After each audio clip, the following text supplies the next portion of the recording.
Oh, nope, you can hear me. Cool, cool, cool, cool, cool, cool, cool, cool, cool. Cool, cool, cool, cool, cool, cool, cool, cool. Okay. Just had to make sure. Every time, like, I don't know, every like week or so, the audio just disconnects for some dumb reason. What could you do? So, today, motherfuckers, you got me the entire time because my meeting is canceled. Whoa, so I don't have to leave. We can just keep fucking streaming. That's why I'm late. Because technically, I'm not late. This would be the normal streaming time. Therefore, I'm not late. It's loud when it reconnects. Is it too loud right now? Is it too loud right now? I can lower it. How about now? Any better? Is it just dead? Hello. La, la, la, la, la, la, la, la, la. Okay, should be good now. How about now? Okay, good. There we go. Perfect. Perfect. I'll have the music in the background for... I don't know what to listen to today. Right now it's just playing Resident Evil music. Good morning. Hello. Oh, I see. It's Eddie Man's birthday. Happy birthday, my dude. Happy birthday.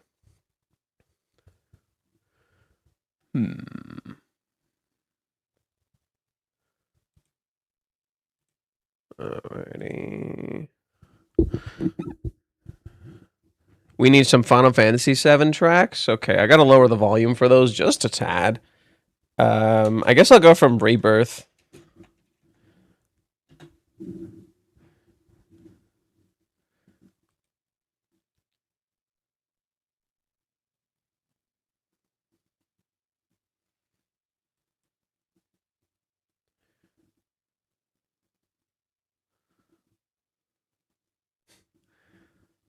Ever Eager Soldier, Materia Garden, On Our Way, Sense of Calm. That's a good one. Okay, just gotta make sure it's not too loud, and then I can turn it on. Yeah, Final Fan. I'm 30 today, so old as fuck. I'm 31. I'm older than you, bro. Eddie, man, I'm older than you, bro. You're good. You're good. You're not that old. Hit 40, and then we can start talking about being old. Ah. Oh, the Final Fantasy VII chill music. Oof. I think when we play Rebirth, I'd like to maybe try that mod that they created to Xanarkin Final Fantasy X later. I will, just remind me later. I do love Final Fantasy X. It was actually my first Final Fantasy. So we can probably put to Xanarkin later. Okay? We can put just Final Fantasy X shit in general. I love the Besaid theme. That's one of my favorites. Can't hear the music? To be fair, it's a little low. I think you can hear it now.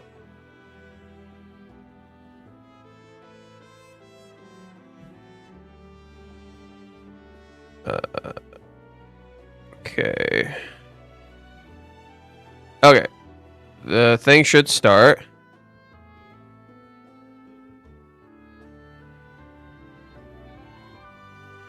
The Boyfriend and Growth Part 3. Okay, we're continuing with this. Now it's Ruka in the bathroom. We don't really see that very often, do we? Okay. Okay. Cheerleader. Wait, we already...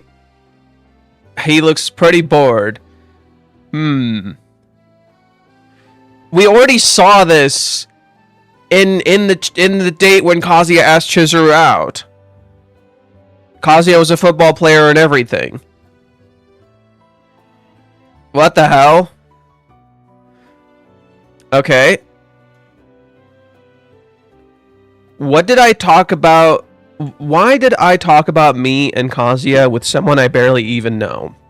And the more I think about it, and understand, weirdly, I kind of connect to Ruka here because I've done shit like this before too, where I've opened up to people about things that like maybe I shouldn't have on a like surface level, but maybe there was a reason I did and I didn't think about that.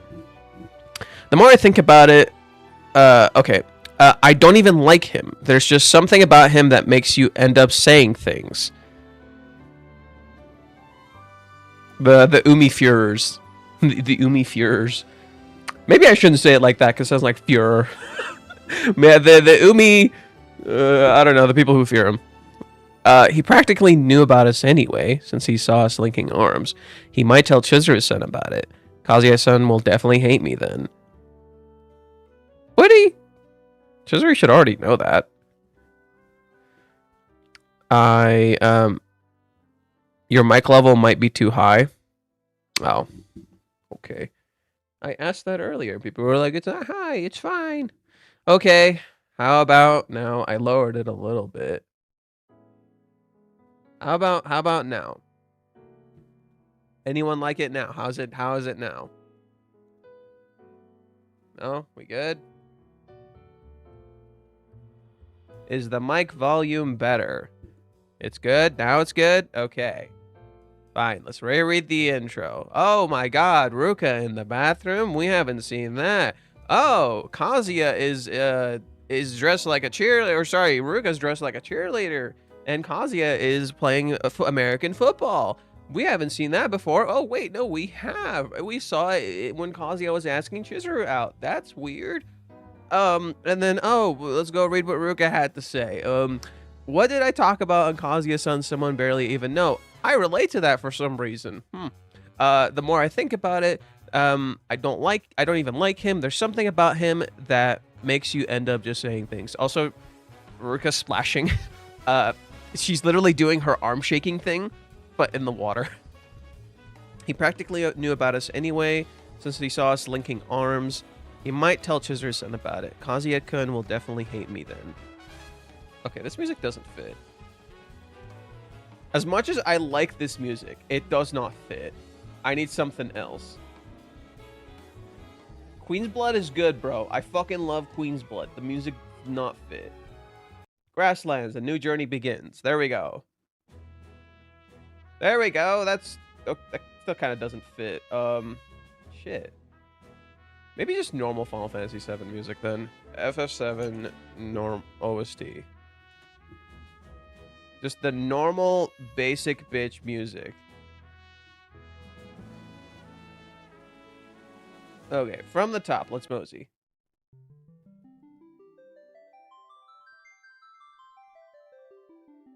There we go. Mako reactor. That kind of fits. She's in water. It's Mako. He practically knew about us anyway, since he saw us linking arms. He might tell Chizuru-san about it. Kazuya-san will hate me, definitely. Definitely hate me then. I don't really like the way he said that. He made it sound like the two of us could work together. And if not for that, why else would he go out of his way to meet me at work? It's true that we could accomplish something by cooperating. Well, there it is. There it is. We could exchange information and sometimes hold them off together. No. If we go out that we were secretly doing that, Kazuya-kun would hate me for sure. I can't let him trick me into doing it. Chizuru-san's actually a girl I like. But he might be serious about it. Oh, I don't think we've ever focused this much on Umi's eye. Okay, so I was right about something regarding last week's analysis. There is a focus on Ruka's perception of Umi. Right? I made a slight mistake. I said that we would focus on Umi's perception of Ruka, or just Umi's perception in general. However, no, we're getting Ruka's perception of Umi, something that was very clearly hinted at in the very end of the chapter. In the end of the chapter.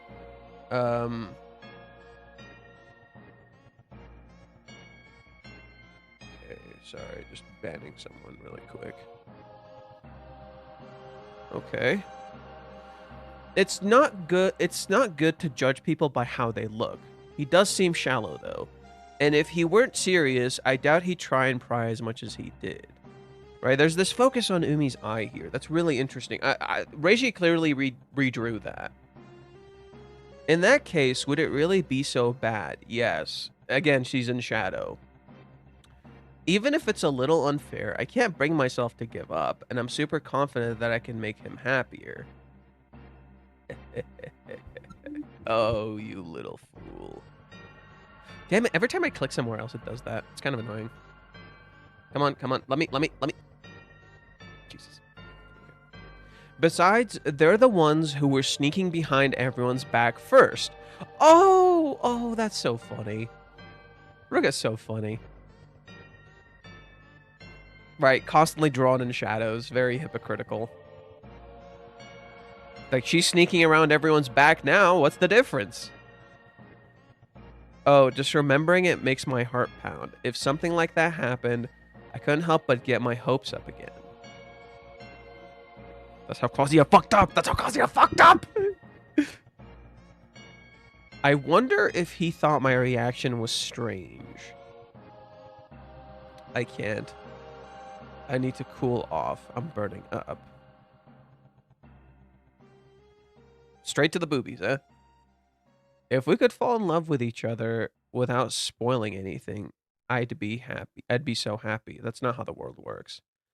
This is your fault, Kazuya, you dummy.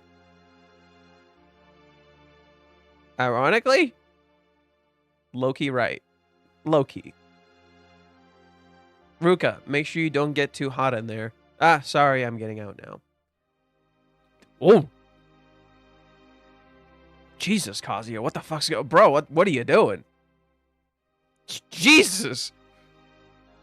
How is that not censored? It is censored. That's censored. There's no boobies. You're not seeing the nipples. Therefore, it's censored. I'm not even kidding. That's literally the censorship. There are nipples gone. Therefore, it's censored. Now, YouTube may get pissed at me. There are two types. Oh, there's no black box bars. Oh, you're right. That's weird. That is weird. There's no. Oh, this music would have been so much better. Fuck. It's like. Is that the fucking world theme? Or is that Tifa's theme? What theme is this? Oh yeah, Anxious Heart. Damn it! This music literally would have been better. Anxious Heart literally would have been better. Fuck. There are two types of people in this world. Those who dwell in the darkness and those who shine light onto it.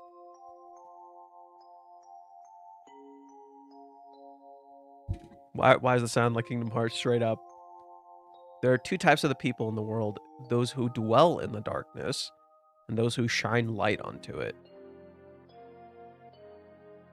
Who's who? Who's who? Okay. This will always be super difficult. Gah, even if I somehow manage my job hunt, workout, and license, I feel like the right way to confess my love completely eludes me. This is too artsy. I tried my best to make less wordy to 1/3, just like Hiyamori-san suggested. But would it be better to make it even simpler? But wasn't he super simple? Umi-kun's confession? Kazuya is definitely dwelling in some darkness right now. But I've seen Kazuya shine a light on darkness too. So, that idea is no good either. 1, 2, 3, 4. He asked she rejected him after all. He said she rejected him after all. That means a hot guy like him was rejected even with a simple love confession, right? I mean, that makes perfect sense. Mizuhara probably has guys confessing their love and asking her out on dates at least 3 times a day. I need something more impactful. I don't want her to think I'm the same as those guys. She said that it's her job to get people to like her, so I have to show her how serious I am. Wouldn't that just prove how good a job she did? No, sir, wouldn't that just prove how good of a job she did? Instead of, I don't know, something different. But I don't think there's a big difference between Chizuru Mizuhara and Chizuru Ichinose. Ah, Reiji's finally spelling it the fuck out. They both work super hard, do their best, always try to do the right thing, and seem perfect, but at the same time, not perfect. And that's exactly what makes her perfect. He's totally in shadow when he does this. Wait, he's totally in shadow when he says this. He's wrong. He's wrong. He's totally in shadow when he says this. He's wrong. Oh boy.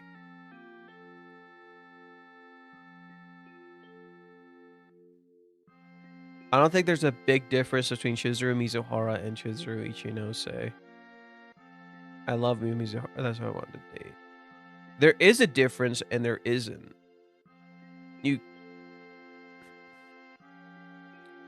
Now I'm worried I don't even know. How can seeing her cute face right in front of me, 5, 6, 7, 8. How can I say this to her and manage to keep my cool? If I had shifty eyes through the whole thing, that'd be the worst, even if I'm saying nice things. I've got to make sure I totally commit when I go in. Haven't seen that one in a while. Haven't seen that one in a while. Ahem. Shit, that got me. He's still confessing to Mizuhara, though. That's fair. That's fair. I'm not even gonna argue with that. You're right. Oh, man. She totally rejected me. That is Mizuhara, too. Fuck. But, like, Mizuhara is a part of Chizuru. But there is a difference between Mizuhara and Ichinose. He's literally answering the wrong question, if that makes sense. Mizuhara and Ichinose are different, but they are both part of Chizuru. Does that make sense? They are different, but they're both part of Chizuru. And I think that's the problem. He needs to rather than say they're not so different, just love both as they are, which in turn allows him to love Chizuru as a whole, if that makes sense. And the reason I can say this is because Kazuya, ironically, despite living with Ichinose for a hot minute, like a fucking month, actually doesn't know her super well, I would argue. I think he only knows parts of Ichinose. So he can't really make that claim. He's fallen into this trap. He's fallen into this trap where he's answering the question that Chizuru asked before, just as Minnie told him to, right? In some ways, right? He came, rather than answering it the same way Minnie wanted to, he came to the wrong conclusion, if that makes sense, right? He got the right pieces to figure it out. He came to the wrong conclusion. It's her persona, not the real whole Chizuru. However, through your persona, it can express the real aspects of yourself, if that makes sense. No, it's not just a persona. Your persona is an expression of you.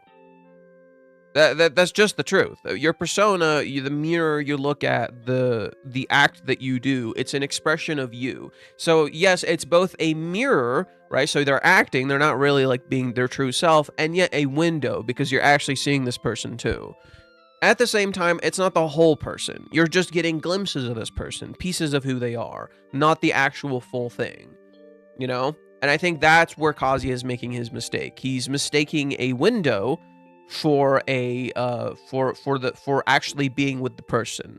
It's literally like the aquarium. It's literally like his aquarium. He's looking through an aquarium. He's not actually experiencing it. He's not actually in the ocean, if that makes sense. Oh man, she totally rejected me. I could tell I was making a gnarly face just now. I wonder if he actually said a word like gnarly in Japanese. The Mizuhara's waiting for it. For the perfect unforgettable moment, even after we start dating. If I could do that, it would be amazing. See, that's the sad part about like romance and goals and sometimes life. We make this fallacy in our head where we tell ourselves, oh, as long, like when I reach this thing, everything will change. And then you'll reach it and things won't really change. You know, you'll feel like happy for like 2 fucking seconds, you know, maybe like a day. And then it's gonna fade, and you're gonna be disappointed, and you're gonna be sad, and you're like, why is this feeling not sticking? And that's the problem with like actively chasing goals consistently. It's like if you're doing it for the high, the unfortunate truth is that it's not gonna feel fulfilling. This is for you. This is all for you. I love you, Mizuhara. This seems similar to the Ruka spread, and something about the way it's drawn is weird. It's like how he's doing the perspective. It's kind of weird. Hi, Minnie. She just walked into his fucking house. What the fuck? That's so jarring.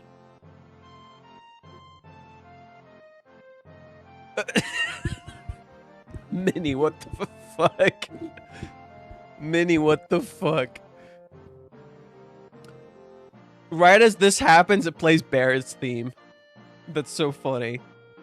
What are you doing here? It's weirder for your door to be locked, master. Wait. Forget everything. Forget what you just saw. Oh, you're such a shy boy.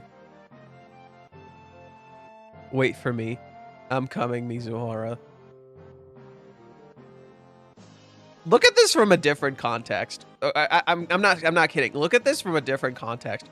Minnie is blushing all across her face, and Kazuya is nearly butt naked.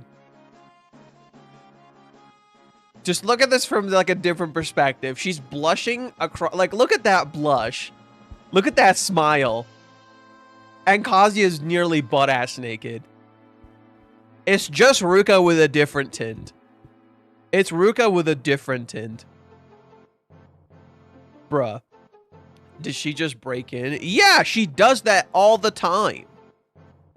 And everyone acts like it's fucking normal because it's a manga. That's how Reiji plays you.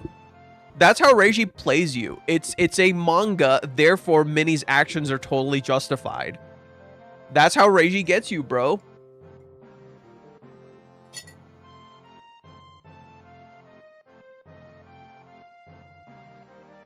Oh, ooh. Seems good. Yeah, this chapter was not what I expected. Not even a little bit. This chapter was not what I expected. It's weirder for your door to be locked, master. Wait, does she have the key? Wait, what the fuck? Wait, does she have the key? Does she just have the key to Kazuya's house? And casually walks in. Not even Ruka has that. Bro. What is this chapter? Boo, bad gift, Reiji, both Minnie and Ruka in this chapter. Maybe you gotta appreciate the two. Motherfucker. Oh my god. Oh yeah, we gotta have people on Twitch side. Here, let me send this stuff to Crumpy-kun. Crumpy-kun. Yeah, I feel even more certain now that, like, the direction Reiji is taking is very much like, oh, we had a lot of time with Chizuru. We had a lot of fucking time with Chizuru. I bet the editor's, like, trying to, like, do this, too, where, like, you had a lot of time with Chizuru. Time to switch it up a little bit. Let's get into all these other characters. And yet, he's showing how all these other characters are kind of hypocritical, too. Where, one thing I kind of noticed that he's doing with Ruka, one thing I'm, like, low-key noticed he's doing with Ruka, and it's not a full thing he's doing, but it kind of reminds me of what he did with Chizuru in the Hawaiians arc, where our image and perception of Chizuru is literally shattering, right? Our image of Chizuru completely shattered in the Hawaiians arc, right? Who she is, what we understand her to be, it's just kind of shattered. That never happened to Ruka. That never happened to Mami. And now, both these characters are acting completely different from their perceived roles. right? Mommy has always been vindictive, villainous, really shitty. Now, Mommy's kind of being cute as fuck. Ruka, who's always been cute as fuck, is now kind of starting to be a little like, ooh, what the fuck's she doing? Ruka, what the fuck are you doing, buddy? So to me, Reiji is literally shattering those characters' images and our idolization of them. How we've idolized or demonized them, right? So in Mommy's case, we've absolutely demonized the ever-living fuck out of Mommy, so Reiji is starting to romanticize her. In Ruka's case, we've romanticized the ever-living fuck out of Ruka, so Reiji's starting to demonize her. He's literally swapping the roles and flipping them on their head so as to shatter our perception of the characters and how we understand them. If you go to Reddit or Twitter and someone says, I don't understand what's going on, yes, it's working. It's working. That was the intent. Okay, let me see Crumpy. Boom, boom, boom, boom, boom.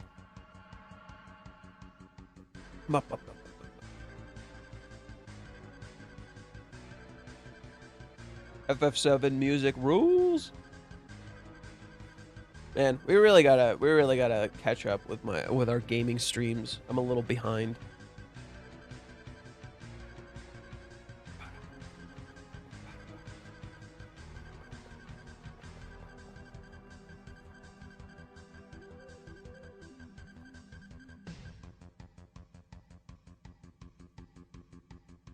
Yeah, I'm really curious about a lot of the text in the Japanese. Reddit is scary. I've gotten used to it. Sometimes, okay, here's a pro tip. When you're scouting through Reddit, if they start saying stupid shit, don't even read it. If they start saying stupid shit, don't even read it. Just scroll by, my dude. Move on with your day. Don't even read it. It's not worth it. It is fucking not worth it. What's going on? Sony spreading more bullshit as usual. Anybody here have interesting stuff to say?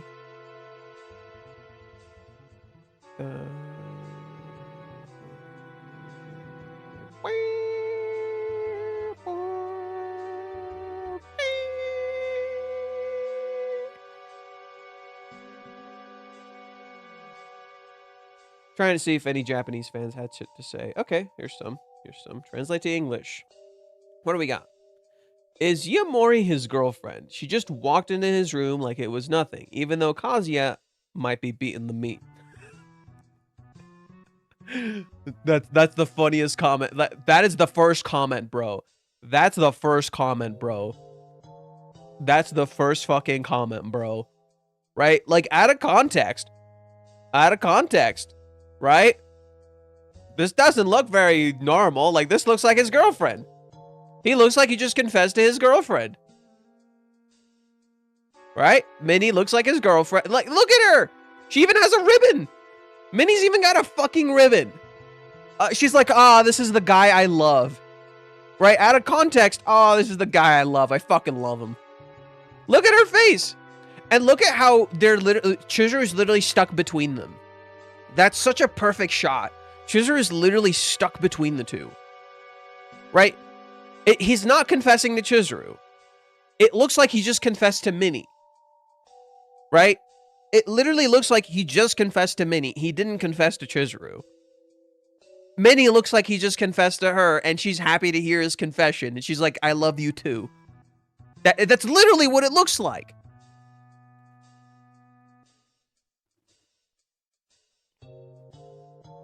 She's hearing Kazuya's confession for Chizuru, and she's like, her mind is like, it's for me. Yes. Thank you. This is the dopamine I was waiting for. I haven't seen Yamori-san lately, and I think she's been absent for about 10 episodes, right? Am I imagining things? Let's see. Was not here, was not here, was not here, was not here, was not here, was not here. Was not here. Was not here. She was in 422. Wasn't in 423. Wasn't in 424. Wasn't in 4... Yeah, no, it's been like 10 episodes. It's playing the fucking Shinra theme. Ruka-chan's episode was a lot of seaweed service. Yamori-san casually walking into the house. A funny girlfriend. Bang,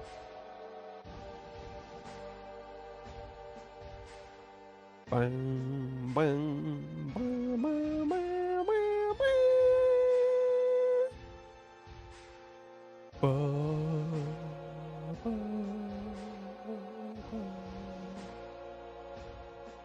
so goofy. Okay.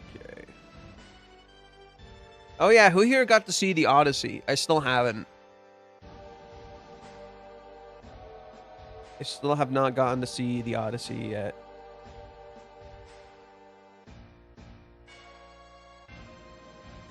I've read the Odyssey, mind you.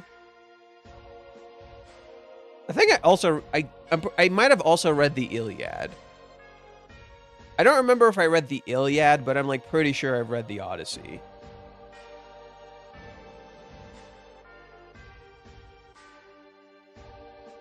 Not a lot of stuff from Japanese fans. Come on, give me some. Give me something. Oh, something? Nope. That is Bleach horny shit.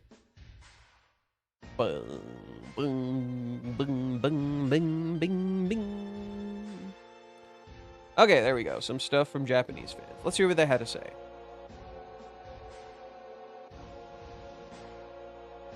Okay. I loved at the 3 panels of Kazuya, the princess, and Minnie. I wonder if she'll be happy when he says Mizuhara Ichinose, or sorry, Mizuhara Chizuru and Chizuru Ichinose aren't that different. Sweat. Another rejection flag has been raised. She can come in and out of his room so naturally. She's practically his girlfriend. Anyway, I'll post about Urika's bath scene later.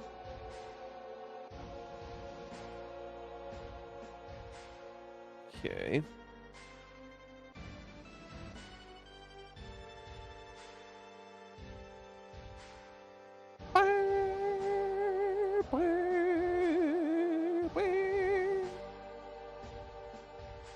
Okay.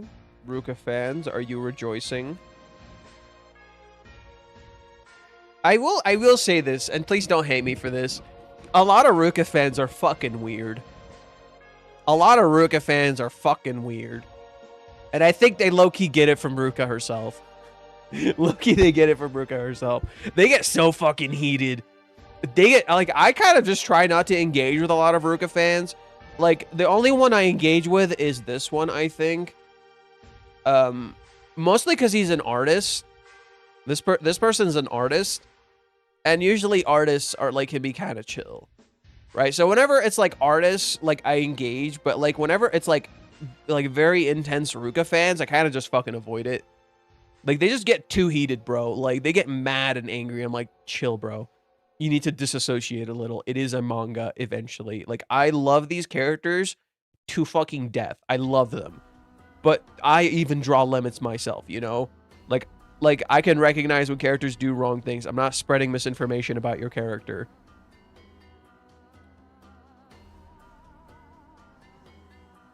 I arise from the lurker status. Wait, this is Final Fantasy 14 music. It is. Why the fuck is it playing 14 music?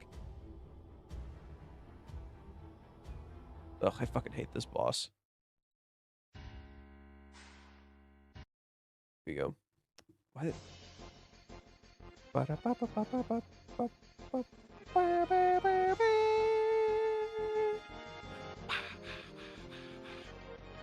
Okay. I was joking, Fate. It was an interesting chapter. Bulver, he already did. Oh, Bulver did something. Minnie is just the Riddler in a different form. I'd be interested if him talking about her being perfect is referring to the ideal in Japanese. I will ask that. Okay, I will ask that.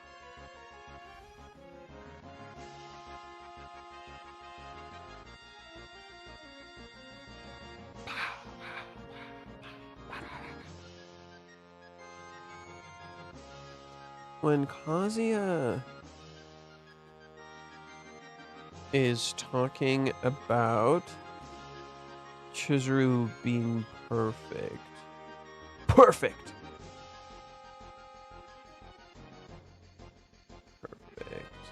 Is he referring to an ideal in Japanese?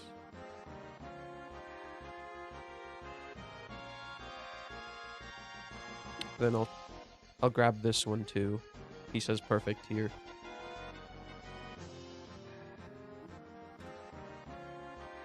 Okay.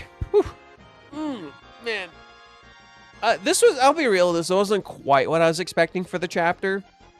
But I know not to let my expectations define how I feel about a chapter.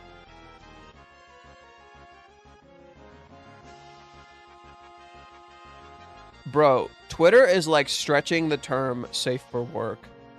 They're fucking stretching the term safe for work. I don't think they understand what safe for work is anymore. I don't think they understand what the term safe for work is anymore.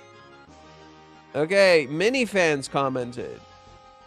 Okay, that's one thing I'll admit. Mini fans are chill. At least the mini fans I've interacted with are pretty chill. Yes, they are still the defense squad. Okay? Mini fans are still absolutely the defense squad. They fucking turn into goddamn sentinels. But they're still they're a lot more chill than Ruka fans. I think it's because Mini doesn't get slandered as much. You know? Ruka absolutely gets slandered into oblivion. And while some of it is absolutely fucking deserved, Minnie doesn't get slandered as much, and I think she deserves more slander. But I do think like Minnie fans are just more chill in general for that reason. What's with her ribbon? My HP MP has been fully restored in the middle of a chaotic situation.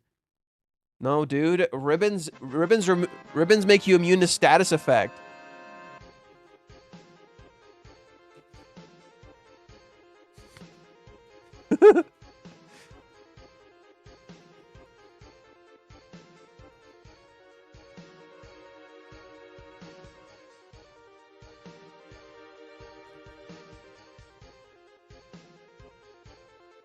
If you guys don't know what I'm referring to, Minnie's wearing a ribbon here, right? She's wearing a ribbon. Ribbons in Final Fantasy make you immune to status effects, which is like really fucking useful because like there's like enemies you'll fight that'll just, their entire gimmick is get status effect. So Minnie's literally immune to status effects. I don't know if, I'm not saying Reishi is saying this, I'm just making a joke.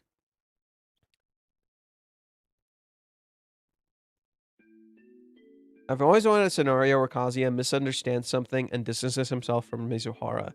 I guess I can look forward to a scene to it since Ruka and Umi-kun seem to be up to something. I kind of hope not, but it would be interesting. Kazuya distances himself from Chizuru, and how would Chizuru handle that, right? If Kazuya distances himself from Chizuru, how would Chizuru handle that? Right? It would be interesting for Chizuru to be put in a scenario where now she has to actually resolve a conflict. At least like one where she used to be the source of it in a lot of ways, you know? Like that would be kind of fitting. But it would also be important for Kazuya's character because he would be like, "Oh, that's what she was going through. That's the kind of misunderstandings she experienced." Right? And there's definitely some misunderstandings happening with Minnie here. You know? There's definitely some misunderstandings happening with Minnie here.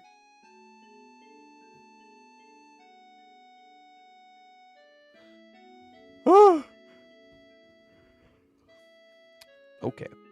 So I sent Crumpy the shenanigans. I don't know when he'll respond, but you guys got me all day, so it's chill. It does not matter. All is chill. Although I think it's a little cloudy outside.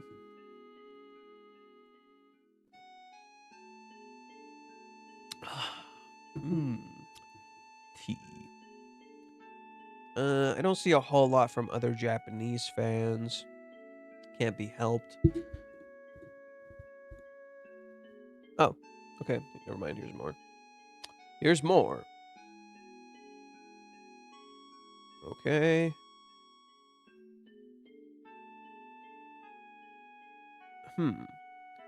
It's been a while since what?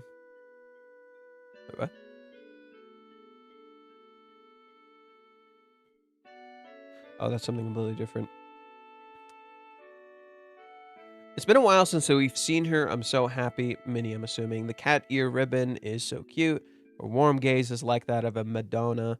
Her face is, as she looks, is also so cute. What's the next experience? I'm really looking forward to next week. I haven't even managed to sell a single. Okay, never mind. That's something completely different. Do do do.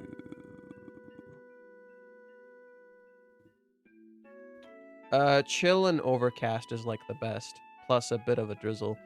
See, that works for me if I'm not streaming. I can agree to that if I'm not streaming. If I'm streaming, I need a bit more energy in the weather, because it just kind of helps me focus a little more. But when it's like too chill, I don't want to stream. Now I want to relax. I want to lay down in my room and play something. Something that's mad chill, right? That's me. That's how I like react to these things. Okay, here's the thing from Ruka. Let's repost that. Yeah, nothing from Crumpy yet. I really don't understand how Minnie does how does Minnie enter Kazuya's flat? Well, I'll ask this question too. Is it implied in the Japanese?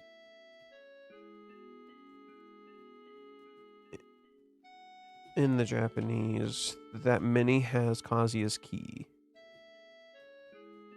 That Minnie has the key to Kazuya's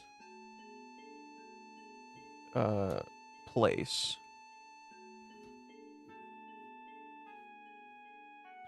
So in the English, I don't know if it's the same in the Japanese. In the English, there is a slight implication that Minnie has the key to Kazuya's place. It's right here. It's weirder for your door to be locked, Master, which seems to imply two things. One, Kazuya locked his door. Two, Minnie might have the key to said door. Now, what's interesting about this is it's weirder for your door to be locked, Master. Okay, so now that means Kazuya didn't lock it. It's weirder for the door to be locked than it is for Minnie to be in his house. Which is really funny coming from Minnie because she doesn't understand why Kazuya might lock his door, considering Ruka. Considering why he would want to lock Ruka out. It's weirder for you to lock the door than it is for me to be inside your house. Which is, again, another bad tell. What do you mean? Y'all's relationship is fucked. What do you mean? So I think that's what that's implying. Less so that Minnie has the key, and more that it's weirder for Kazuya to lock his door than it is for Minnie to be in his house. However, that still implies Minnie might have the key to his house. Or something like that. There's like a very small implication. Not a very outright one, just a small one. And we don't have enough to piece it together. And so I guess I was right. Like, the cooperation was a red herring. Right? Ruka's considering cooperating with Umi. She's choosing to interpret his words in a very specific way. Right? Minnie has the key. We don't know. No, we don't know. You don't know that for a fact. She just said it's weirder for your door to be locked, implying that he doesn't lock his door. Okay, I do wonder how close Minnie lives to Kazuya. I think she mentioned it's not too far, right? Yes, it was in chapter 388. 388. Let me pull it up. Or I have it right here. What am I doing? 388. It's like the first fucking page. Okay, third fucking page. A few moments ago, we lived super close, so I figured we'd just do it here. The talk. Yeah, she lives really close to him. It's really ironic that Minnie, like, seemingly took the girl next door role and, like, dialed it up to 11. Mizuhara is Ichinose Bankai. What the fuck? What the fuck? Okay, we got three streams, one more. If today we have enough viewers, I'll make affiliate. If today on Twitch we have enough, I'll make affiliate.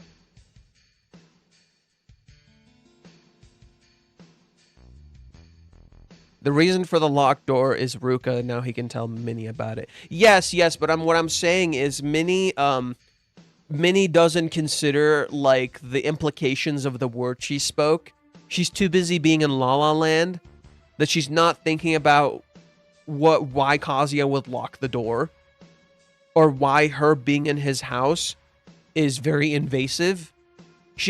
What I'm saying is Minnie doesn't realize that there is a parallel between her and Ruka. Yes, she's not sexually assaulting Kazuya. That is a fact. Well, we're not saying Minnie is sexually assaulting Kazuya. What I am saying is Minnie just casually walking into his home is pretty invasive. Kazuya lets her. It doesn't mean it's okay. He's never straight up given her the okay.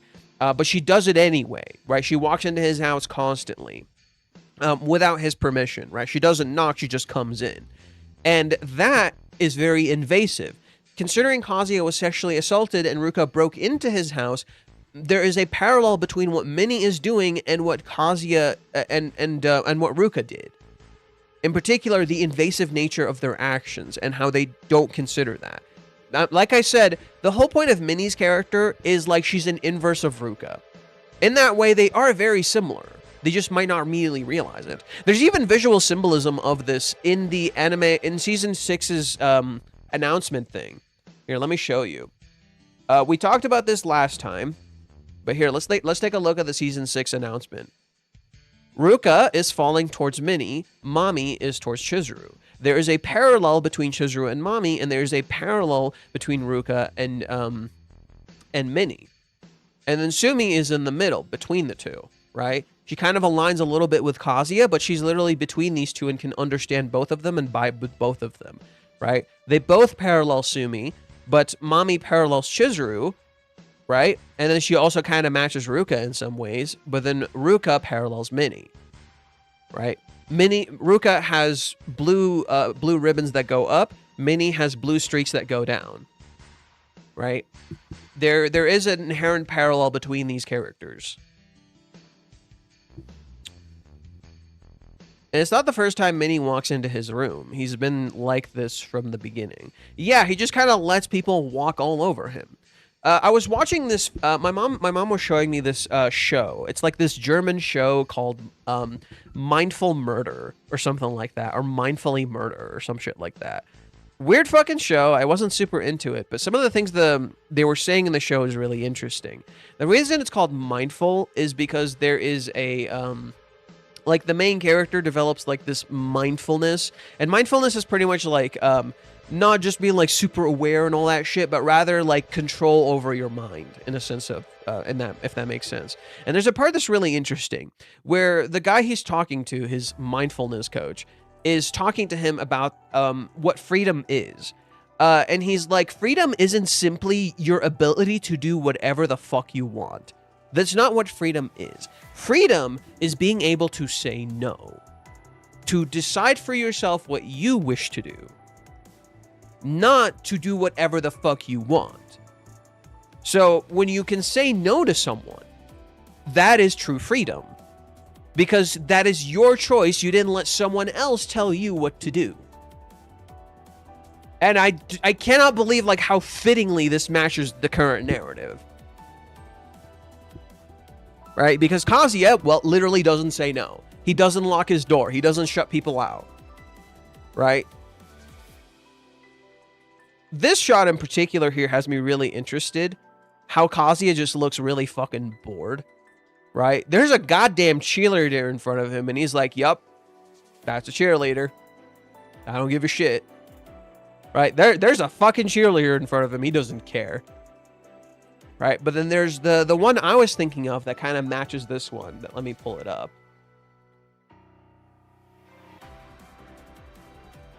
Ooh, Final Fantasy XIV music. Okay. Again, it escapes the fucking playlist for some reason.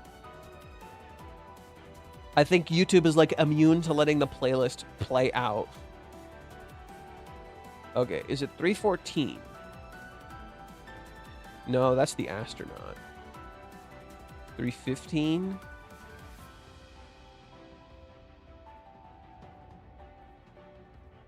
$3.15.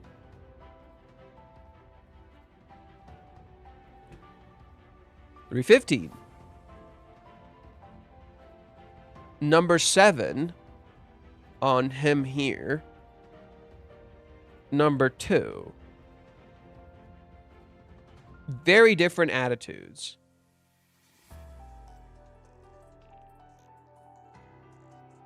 Now, I'm curious what the text for 316 said. So I'm going to send it to Crumpy.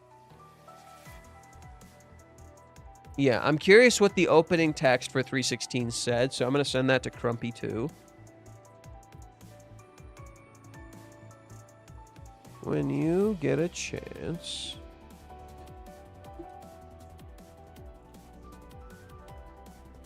Can you also tell me what the 315 cover says? I know it's a lot, sorry.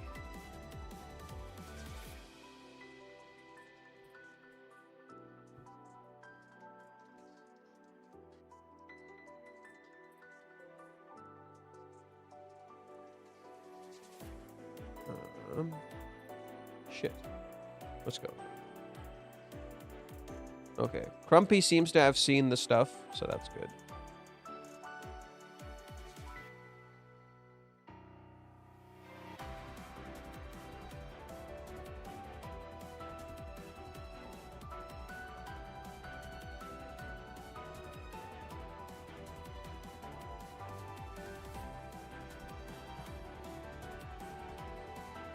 Okay.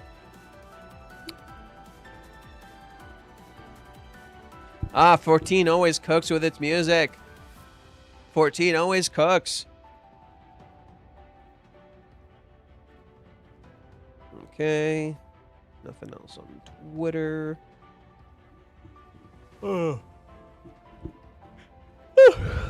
Yeah, there was leaks from Kingdom Hearts shit. That was really cool.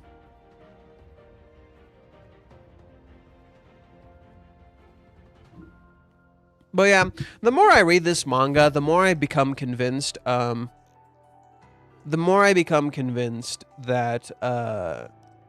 what is it? That this manga is just kind of not designed for idealization and romanticization, despite the fact that it talks about the ideal. Like, this manga talks about the ideal a lot, but it's oftentimes trying to deconstruct and shatter your perception of what you perceive to be ideal and what is actually ideal. Which, yeah, can be a little preachy in its own way, but I think that's really interesting all the same. Hirayama Kana leaking through Reiji's studio. What are you talking about? Is it because Kana's a big Ruka fan?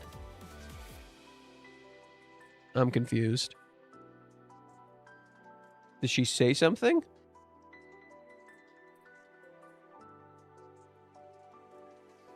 Well, there's Kana.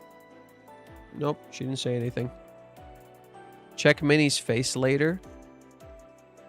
Minnie? What?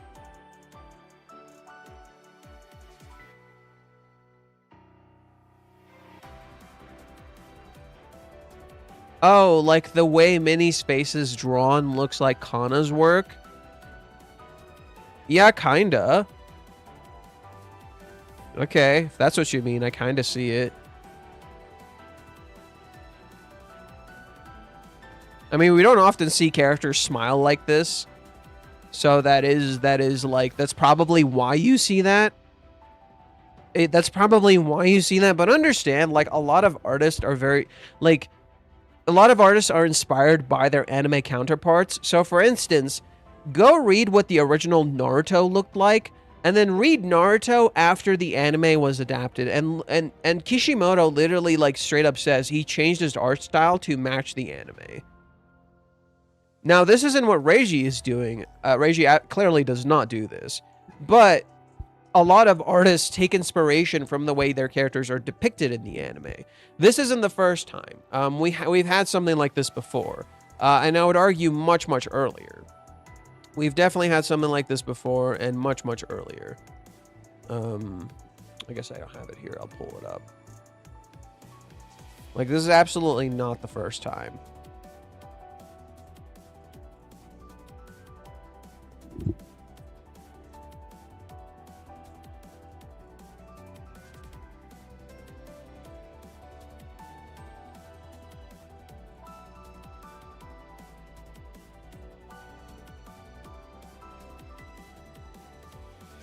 Chizuru's face here is very anime. Chizuru's face here, very anime. This is from 244. Like, this is super anime. It's the way it's drawn, the curves on the face. It's very much how Kana draws her. So it's absolutely not the first time. Plus, Reiji, like, openly said he very much respects Kana's work. So it's not really, like, shocking. Like, he literally says she's like the... He literally said, like, in an interview, she's like the heart and soul of the anime. Like, the anime would not be as good as it is without her. For a long time, Minnie has been more like his de facto of then Chizuru. What does that mean? What do you mean of then Chizuru? Like, more than Chizuru? I arise from lurker status after reading. It all appears low-key, like looking at the calm ocean. Yeah, something is weird about this. It's just like last chapter, but like inside. So if you'll notice, there's a parallel between, like, of course these chapters are connected. They're literally called, like, this is growth part 3, growth part 2, growth part 1. So these are all interconnected. Each one talks about a different facet of growth. And what's interesting about this particular one is the contrast it creates between this chapter and last week's chapter. Last week's chapter, you'll notice a lot of it was outside, if not all of it. Like, yeah, they get in the car, right? They get into the car, sure. But it's outside most of the time. Where does this one take place? It's inside the house. It's inside their respective homes, right? Your car is not your home, right? Your car is just your driving vehicle. It can feel safe, but it's not a home. Here, they're inside their own houses. That's really interesting because what did we talk about? So the first chapter of the growth chapters is about reflection, right? You're literally looking at your own reflection and you're reflecting. One of the first steps into growth is reflection, right? You have to learn how to reflect and think about things. The second chapter about growth is instead about, literal reflections that you're looking at, right? So you're like Kazuya in the first chapter is looking at his own reflection. In the second chapter, Mami is looking at his reflection in the mirror. So what you see from your what you see in the reflection may not be you, right? That's the first one. The second one, what you see when you're looking at someone else's reflection, it may not reflect reality, right? That's the second one, right? When you're looking at someone else's reflection, it may not reflect reality. Then you go to the third one. What's happening here? Reflection, right? What have you noticed? There's a consistent pattern with every single chapter that has to do with growth. Reflection, reflection, reflection, reflection. But different forms of reflection, right? The first one is looking at your own mirror, quite literally, right? You're literally looking at yourself. The second one, you're looking at someone else's mirror, right? You're looking at the mirror of someone else. Here, you're reflecting on someone else, right? Here, you are reflecting on someone else rather than yourself. So literally, with each growth chapter, it goes further and further away from you and how you reflect, right? The further you get, the less it's about you, the less you reflect about yourself, right? In the end, what is Ruka's final conclusion? She blames Kazuya. It's Kazuya's fault. Right? So we've literally strayed so far away from self-reflection that we're literally pitting the blame on other people. Kazuya, in contrast, is literally so focused on reflecting on Chizuru, right? He's so focused reflecting on Chizuru that he's fundamentally misunderstood her and himself in the picture. Right? He's misunderstood himself in the picture because that's his perception of her, not the perception of reality. Okay? So he's not reflecting on himself, he's reflecting on Chizuru. And by the end of it, right? What is he looking at? He's looking at a picture of her. A reflection of her. As a literal reflection of Chizuru walks into his home, his literal fake girlfriend. So the first one is the false reflection of yourself. The second one is the false reflection that we see of other people. The third one is a false self-reflection. Right? So one is looking at a mirror, one is looking at someone else's mirror, and then the third one is literally self-reflecting. You're quite literally self-reflecting, but you're not looking at yourself. You're looking at someone else. In your own self-reflection, in your own mind, you are looking at someone else. You're not looking at yourself. How does the chapter end? Minnie walks in and looks at him. Minnie walks into his home and looks at him. Because she's not looking at herself. She's not looking at how she's acting, what she's doing.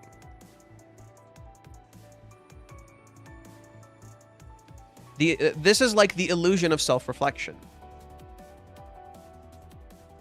Right? First one, you literally look in the mirror, the illusion of like actually thinking of yourself, like actually looking at your own mirror, looking at someone else's mirror, right, to see them instead of actually looking at them. And then finally, you're not looking at yourself, you're looking at someone else. Which is literally what Ruka is doing. Ruka sits in a bath that could quite literally reflect herself back at her. Right? The water could literally reflect Ruka back at herself. She looks like she's sitting, she looks like she's contemplating, and yet what do you never see? Ruka's reflection. You never see Ruka's reflection in the water. You see through the water. It's clear. There's no reflection. Right? Not once does Ruka look at the reflection of the water. She's looking at someone else. In fact, what do you notice by the end? She starts closing her eyes. The more Umi speaks, the more she closes her eyes. She's not actually looking at Umi. This has nothing to do with Umi. She's intimidated by Umi. That's the truth. She's not actually reflecting and thinking about Umi at all. She's intimidated by him. And isn't it super fitting that when you see Ruka sitting down thinking about Umi, you see Kazuya sitting down thinking about Chizuru? And both are kind of blind to those respective characters. Send something in Discord. Okay. Oh yeah, you wanted me to play Xanarkand. Let me put that.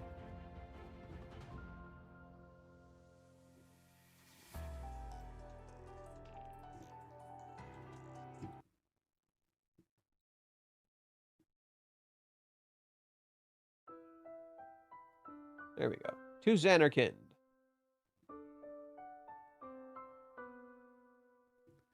Okay. And then you want me to read something on Discord. Okay. You sent me two things.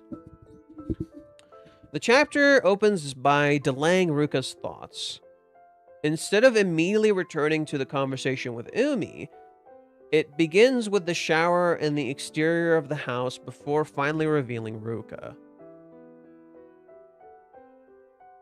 Okay. While the exterior of the house establishes the world outside she has just left behind, It's a quiet transition from an external event to an internal conflict, or an internal effect.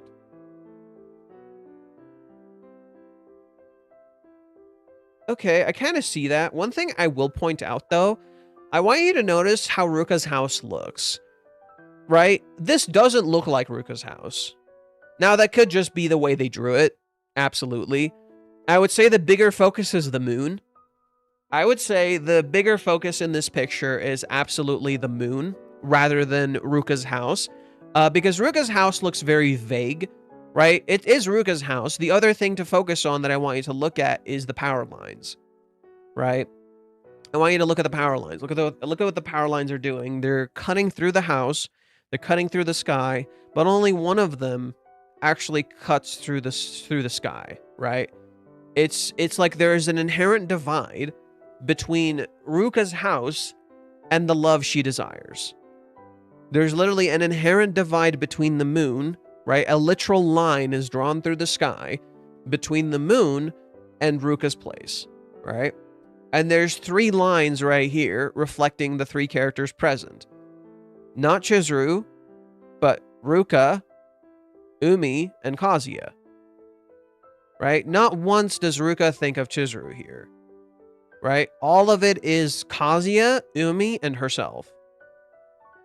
So, visually, from the opening scene, what you have reflected is the 4th line is Chizuru. Literally not present in the picture, but it's literally the thing that divides Ruka away from everything else. Right? So, here in Ruka's own world, Kazuya, Ruka, and Umi. In the exterior world, the world that Ruka is not considering or even thinking about is where Chizuru is. Chizuru is in the sky near the moon, a line literally dividing them, right? But the 2 things that are with Ruka, that are both connected to the sky and the ground, are Kazuya and Umi. So that to me is what this opening segment is reflecting. This contrast between the things we're not looking at, right, and the things we are looking at, and the external world and how the sky is divided. Okay. Dude, just play the goddamn playlist. What's wrong with YouTube? No, I don't want to see the fucking... I don't want to see the fucking one.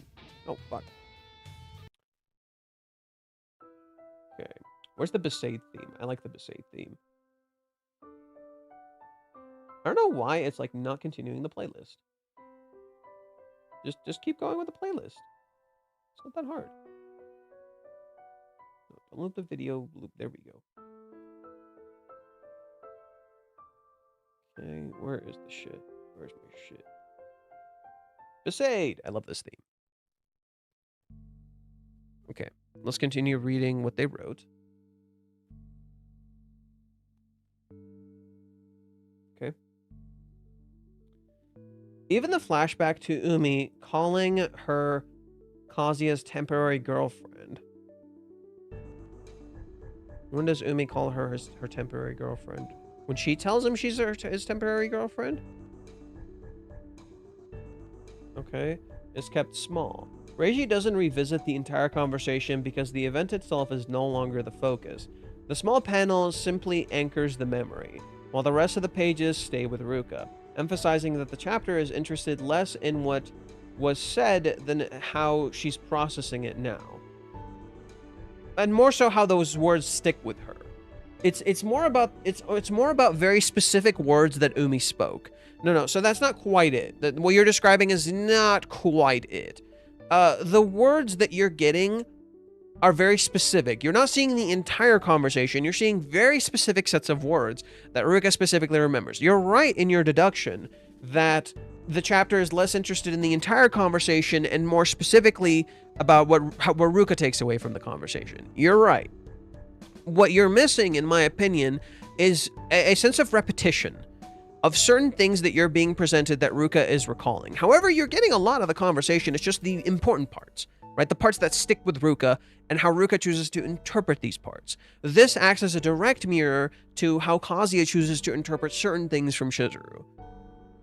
It matches that perfectly, right? Remember, what does Kazuya get? Kazuya gets very specific sets of memories from the conversations he's had with Chizuru. Ruka has had a single conversation with Umi, right? She's only spoke to him once, And that conversation lasted a little bit. So there's a difference between Kazuya and Ruka, and yet there's a parallel. With Ruka, it's constant memories from the same conversation that just happened to last a little while. With Kazuya, it's a little different. It's memories from multiple different times they've spoken and interacted, and yet it's about how he chooses to perceive them. Right? Both of these are that parallel. One conversation and how Ruka chooses to perceive said conversation versus multiple different interactions and conversations and how Kazuya chooses to perceive those interactions and conversations. Okay. And that's something we can delve into a little more, right? So, what kind of relationship do you have with Kazuya? You have a reason for coming here today. Chizuru-chan is a girl I like. That memory comes back. You have a reason for coming here today. Again, this one comes back, right? So this particular one repeats. And then what else repeats? What about Kazuya-kun? What is Reiji doing?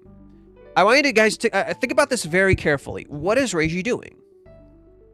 He's shaping your perception based on the memories Ruka is getting. Based on what particular words are sticking with her. Right? First one, what does it do? Umi wants to cooperate. That's Ruka's interpretation. Second one, Umi's bad-mouthing Kazuya. It's literally the two things that like people are just inherently connected to with Umi's character. That he wants to team up with Ruka and that he wants to destroy Kazuya. Except, you are getting this from Ruka's perception, and look at how she closes her eyes. She doesn't want to confront this. It's not about Umi, it's about what Ruka wants, and what she doesn't want to confront. Closes her eyes very intensely. When Umi says this, Ruka loosens her eyes.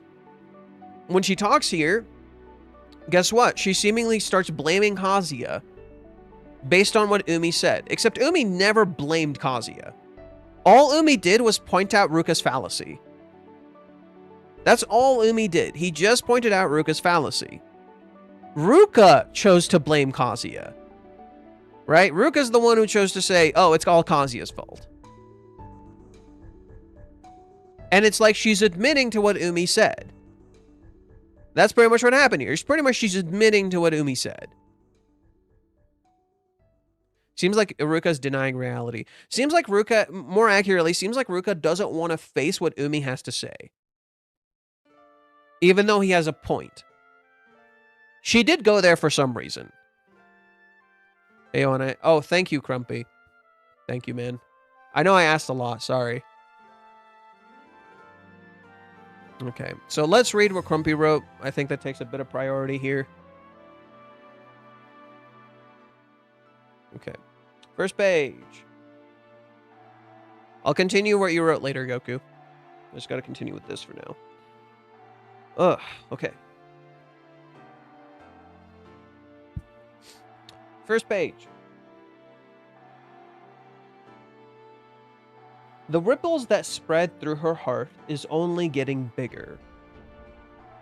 Ripples on the water's surface. Motherfucker, I'm going to start reading Loveless. I am going to start reading you fucking Loveless, dude. Final Fantasy VII. Okay. Those young and honest feelings will reach the sky to cheer you up. Those young and honest cheer up. Oh, it's actually written in English. Those young and honest feelings will reach the sky. What do we start with? The sky. Reaching the sky. This is really interesting. You want to know why? You want to know why this is really fucking interesting? Did any of the characters look up at the sky? Did a single character look up at the sky in this chapter? The Japanese version is more censored than the English version. What? The Japanese version is more censored than the English version. What? The fuck you mean? Why is the Japanese version more censored? Bro, what? And look at Kazuya's picture here with this context. Look at Kazuya's picture here with this context. Very sexual. Very sexual. Like, in relation to this, they're both naked. Right? They're both very much naked. Okay, sorry. Crumpy wrote other things. Minnie, okay. For Minnie, this is for Minnie. She peeked into his rehearsal. A warm gaze straight from the Holy Mother. Wait, Minnie's the Holy Mother now? Huh. Next time, work experience. Oh. Okay, so next time is work experience. Huh. Interesting. What the fuck? Work experience. Is Kazuya gonna get an internship? The more this continues, the more it's like, okay, things are going too well. Virgin Mary is the mother of the Messiah, aka the MC. No, but like, I think you're missing why this is weird. I think you're missing why this is weird because Chizuru very specifically was called the Holy Mother in the children's arc, in the nursery arc. Yet now Minnie is being called the Holy Mother because she stands above him and she looks like a doting mom. Right? So that's another interpretation you can have of this. Minnie is like a doting mom. Except look at how much smaller she is than him. She acts like this is her house. Right? So Minnie both looks like a doting mom and a girlfriend. I didn't process the mom one. That's an interesting one. I didn't process the mom one. Oh god. Oh god. Oh no. Woo! Close one. Woo! Close one. Close one. That was close. That song will get copyrighted into fucking oblivion. Hell no. I'll pass, thanks. I don't know why it's not playing the fucking soundtracks. That's so weird. I'll just do one of these then. Spira music. This is from a year ago. That's fine. It doesn't have AI slop. Yeah, we already listened to Xanarkin.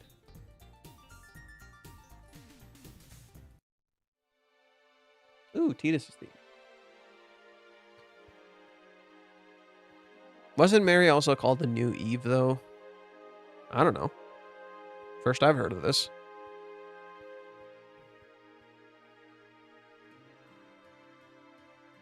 Okay. Oh, let's see what else Crumpy had to write. Sorry, he sent me other stuff. Okay, when Kazuya's talking about Chizuru being perfect, he doesn't use the usual word for ideal. He really uses perfect. Ah, so Kazuya here literally uses the word perfect. So this word means perfect, right? Huh. Kazuya literally uses the word perfect, not ideal. Cool. It is not... is it implied the Japanese that Minnie has a key to Kazuya's house? It is not implied in the English. Is it not implied in the English too? In Japanese, she's also saying that it's rare that the door is locked. So so Crumpy, does that mean like she's literally saying like she showed up and the door was locked and she was able to walk in? So it's just the phrasing in the English is a little weird, just a tad. It's not like wrong or anything. It's just a tad weird. So she's implying the door was locked. Okay. So yeah, okay. So Minnie's implying the door was locked, meaning she has a key to his house. Okay. Damn, that's crazy. Okay, next. When you get a chance, can you tell me when chapter 315 cover says? Okay, let's pull that up. So this cover reads, "She's not a rental, but she's his exclusive hope. The goddess of victory is in great demand. I'm really not sure about the exclusive hope thing. The word for exclusive is this.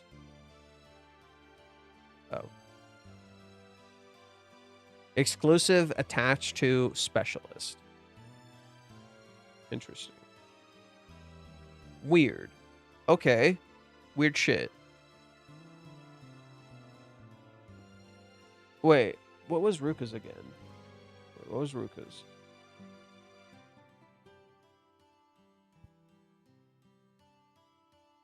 Those young and honest feelings will reach the sky and cheer you up. Oh my god, it's Kazuya's cheer up date. Oh my god. Kazuya's cheer up. We've been saying this for a while. Kazuya's gonna get his own fucking cheer up date. I think this is a hint at that. Yeah, but then look at Kazuya. He's looking up at the sky pretty fucking disappointed. And then when you see him in the chapter, he's not looking at the sky. He's looking down.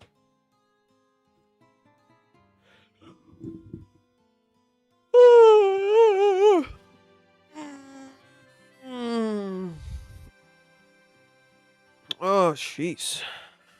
Let me grab some water. I'll be right back.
Let me adjust the camera. Whew, that's a lot better.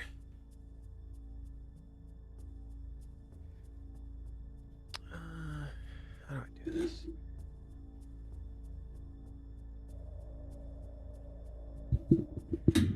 I guess this is awkward, but fine. There we go. Sorry. Oh, actually, one more thing. I'm right here.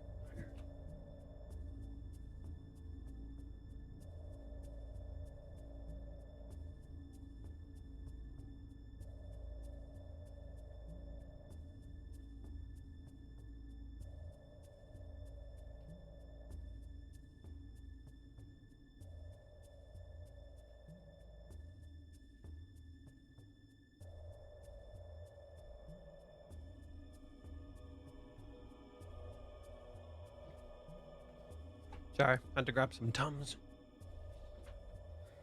I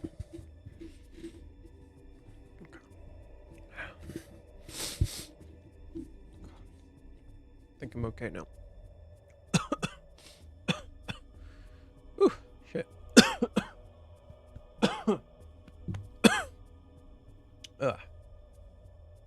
I'm good. Everything's awesome. Everything's cool when you're part of a team.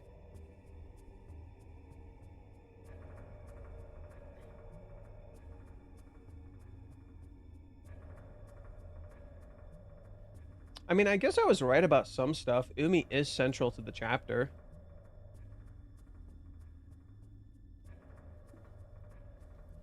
I was right about that, at least. Umi is very much central to this week's chapter. Just not how we thought.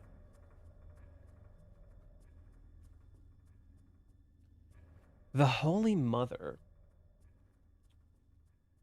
She peeked into his rehearsal. I think that's really funny. Chizuru is rehearsing right now, right? And Minnie is getting a peek at Kazuya's rehearsal. Right? She's admiring his play. Maybe that's alluding to Umi getting a peek at Chizuru's rehearsal. That's possible.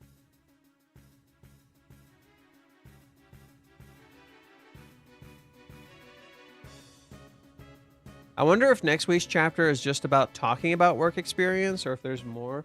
Crumpy, if you're still here, actually, I'll just ask him here. Any details on work experience?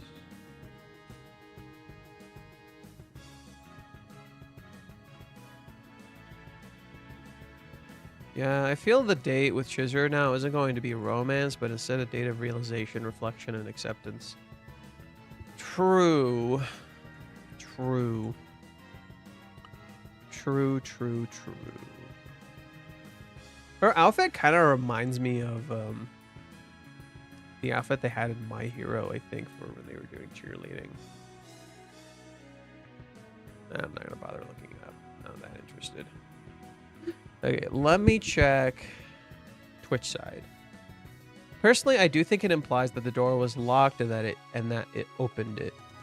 Kind of ties in with the keychains, plus it gives an opportunity for Ruka to invade since Minnie can disable the security. Yeah, that's always been what Minnie has done, isn't it? Right? That's always kind of what Minnie has done, isn't it? Minnie literally disables the security that stops Ruka from doing what she... That allows Ruka to do what she does.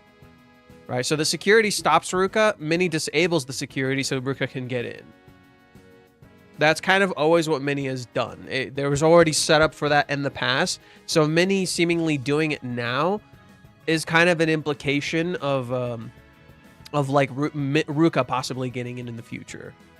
Can I throw in a weird one for Crumpy? Does the next time have the correct form work experience? Jisoo uses a lot of different kanji arrangements for work experience, but this might be just a limitation of Jisoo. Well, if it helps, I just asked him if there's any more details for work experience. So hopefully he'll get back. If is greater than girlfriend. What does that mean? I don't know what that means. Oh, one thing I thought about later after last stream was Kawagao, meaning crossing the river, right? Oh yeah, where Kazuya and Mommy were. And again, you guys remember, we never see Mommy drive. I think it's very, very fitting that we never see Mommy drive. We only see Kazuya driving. We never once see Mommy drive. And I think that's intentional because we're not, like, truly seeing Mommy from Kazuya's perspective. Kazuya's perspective of Mommy is clouded, so he's not actually seeing her very clearly. So we never get a proper objective view of Mommy. We get, like, a semi-objective view. Right? With Mommy, we quite literally get half the truth. Because Mommy and Kazuya are crossing Chizuru in the river. Kind of an interesting implication. Well, Ichinose. They're crossing the Ichinose River. So there's that. They're crossing the Ichinose River, which is a part of Chizuru. Which is really funny because Mommy's last name, right? The contrast. It's more... Actually, here's a different way to look at it. Mommy, the sea, is turning into a river. Right? The big open 7 seas are turning into a river. Which is weird. Because she's not a river, she's the 7 seas. Or at least that's the connotation of her last name.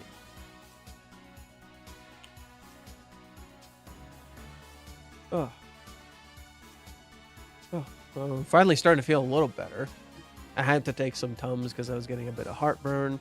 Had to get my cat inside, drink some water, use the restroom.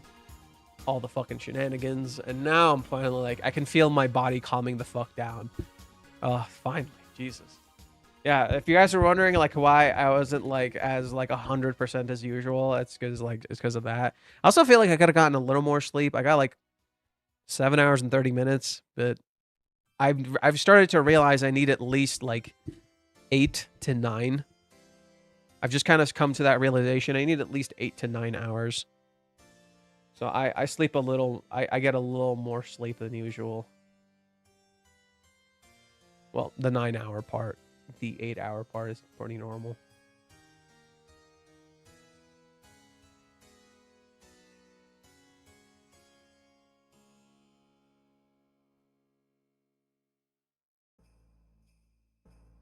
Oh, dude, you know when your body relaxes and you can like feel it just like cooling down?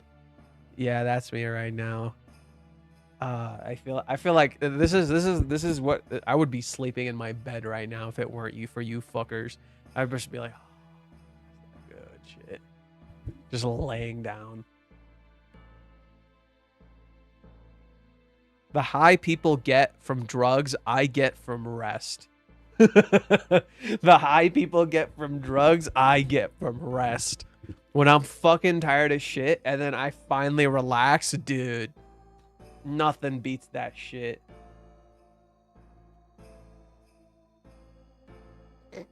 Okay, I gotta show you guys this. This is a mini fan, and they're like, she's so cute when she breaks in at night. Okay, I'm sorry. That's pretty fucking funny. That's pretty fucking funny. I'm sorry. She's so cute when she breaks in at night. She just fucking broke into his house. Which is true. Like there's only an implication that Minnie has the key. Not that she didn't fucking break into his fucking house. Like, there's definitely an implication she just straight up broke into his fucking house. She could have stolen a key for all we know. Like, for all you know, Minnie could have stolen the fucking key. I read the latest chapter of Rent a Girlfriend and Manga Poke. Not interested equals hate. Cooperation is an option. Oh, he's referring to Ruka. Ruka saying, because I'm not interested in Umi, therefore I hate him. Let's read that. What does she say? I don't even like him. There's just something about him that makes you end up saying things. You not liking him doesn't mean you hate him. Doesn't mean you can't talk to him. Right? Just because you don't like someone doesn't mean you can't talk to them. Cooperation is an option, but it might have a bad impression on Kazuya. You'll notice Ruka says that a few times in the chapter. There, at least twice, Ruka mentions like Kazuya hating her. Right here, so here's one. Kazuya will definitely hate me if Umi tells Chizuru. Where's another one? Kazuya would hate me if I cooperated with Umi. There's another one.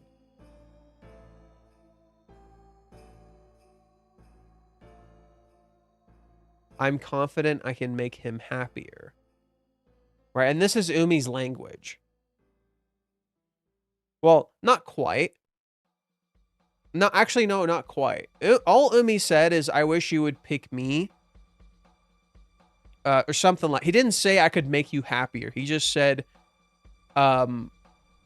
Here, let's pull it up. He says something along those lines. So, 395.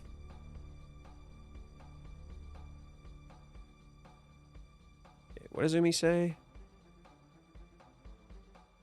Whoever you decide to be with, Mr. Bureaucrat, and being with that person makes you happy, that's good enough for me. But from the bottom of my heart, I'm hoping for that person to be me. Okay, so no, it's not who makes who happier. It's just whomever makes you happy and you want to be with them. Okay, got it. So yeah, Ruka is talking about making people happier. Umi is just like whoever makes you happy. Okay. Besides, they're the ones who were sneaking behind everyone's backs first. You were just... You've been... Were they? First off, were they? She was doing a lot of sneaking behind everyone's backs too. Like a lot. She did it right now. What's it matter? Oh, because they did it first, that means my actions are justified. She's deflecting from her own actions. That's why she's closing her eyes. Right? They did it first, therefore I'm justified in doing it now. That's pretty much what that is. Right? You can tell how Ruka slowly starts blaming everyone else for her sins. Right? It's a very childish mindset. She slowly starts blaming everyone else for her sins.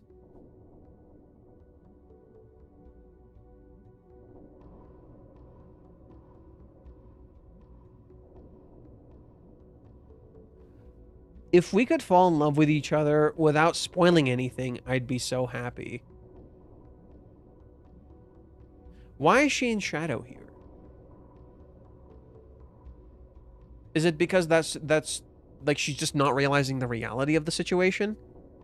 And then she blames Kazuya for it. How's it Kazuya's fault? Well, actually, wait, that is literally his language. Kazuya literally said he wanted to make everyone happy. But, like, you're slowly starting to realize more and more how, like, that's not really feasible. Like, if you really want to make someone happy, you gotta let them be upset first. You can't be happy without sadness.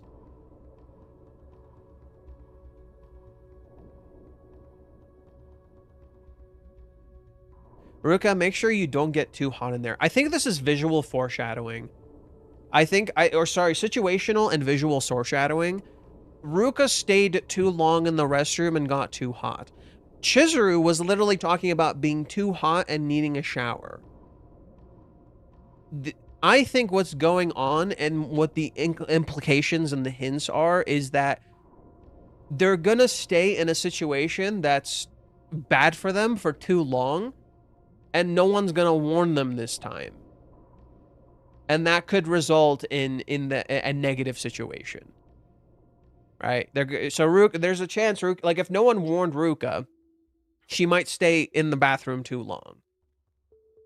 Right? So it's like, despite Ruka being iffy about her mom is looking out for her, and she's helping her get out of a situation that's making her literally overheat. So it's clear, like, Ruka's mom is part of the solution. Right? Despite Ruka thinking her mom is not part of the solution, her mom is absolutely part of the solution. Because her mom could help her step away. Whereas Ruka clearly cannot make that decision for herself. So literally what you're being told is that she needs an adult, and when there isn't an adult, Ruka does not know how to step away from a situation that's too much to handle. She doesn't know how to reach out for help, right? So literally that's her mom's job, to teach her, to help her get out of a situation, to help her manage and deal with situations that she's clearly ill prepared for. This also is really interesting because it directly parallels Mommy. I don't know who noticed it. I hope someone noticed it. But this directly parallels Mommy in a recent chapters.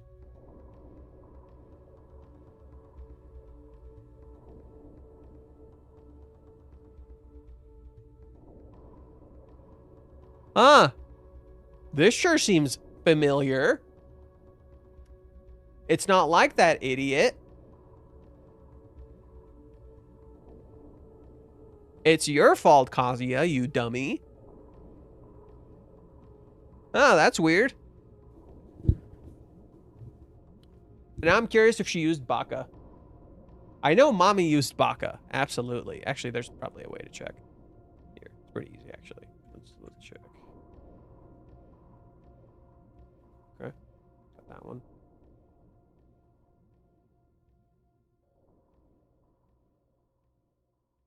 Shit. Okay, well.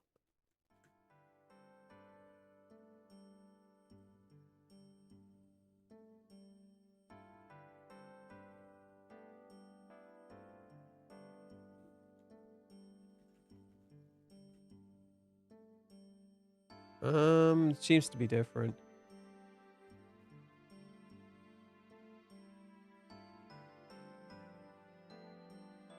I'll ask Crumpy. This makes it worse, right? When they put the bars, it makes it worse. Like, you gotta admit, them putting the bars actually makes it worse. Like, if they didn't have them, it wouldn't be so bad. Like subtle indicators are much more effective. Or sorry, subtle censorship is much more effective than like, here, I put a fucking block in your face. Do Ruka and Mommy say similar things?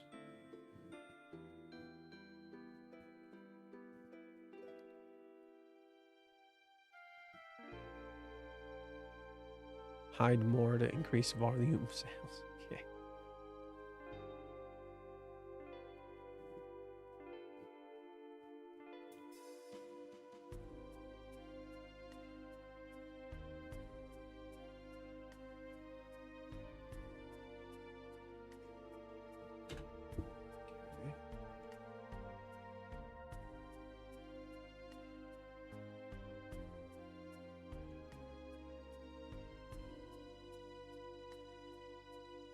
Doesn't seem the same.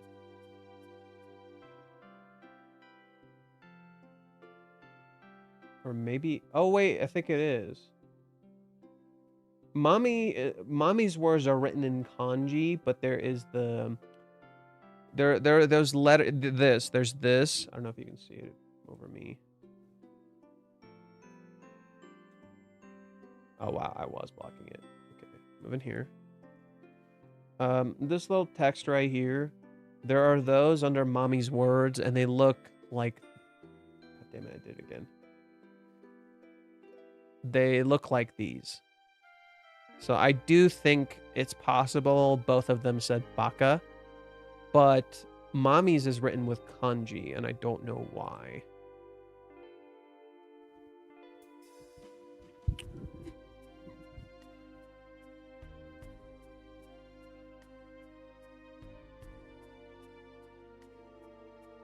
Yeah, so there's this one. That's another one. Looks pretty similar, huh? Looks pretty darn similar, huh? Right, they're literally surrounded by steam and mist, and they're butt naked. Ruka says baka. Yeah, doesn't Mommy also say baka? Yeah, I know. Doesn't Mommy also say baka?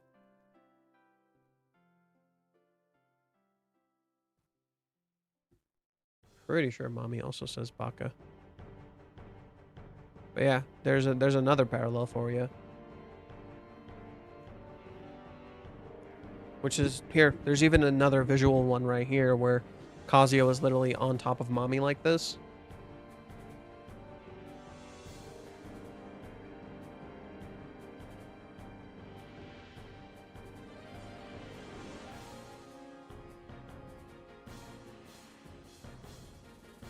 Show it and I'll say.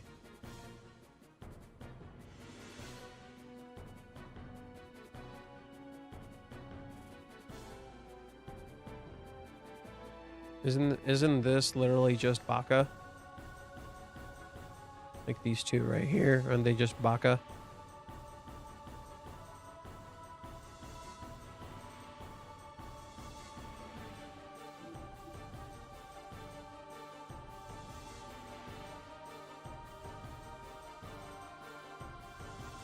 Can you see, or am I blocking it? I might have been blocking it.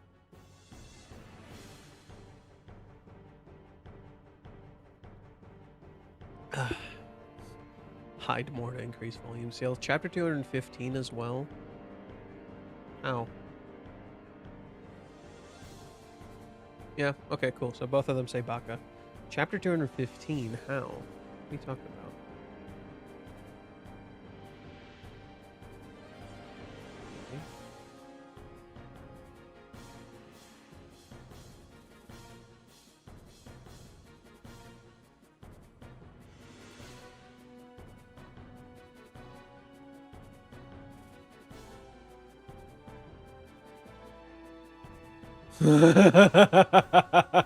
What the fuck? What the fuck do I have on my system, dude? Yeah, I don't see it. I don't know where you're referring chapter 215 from, but I don't see it.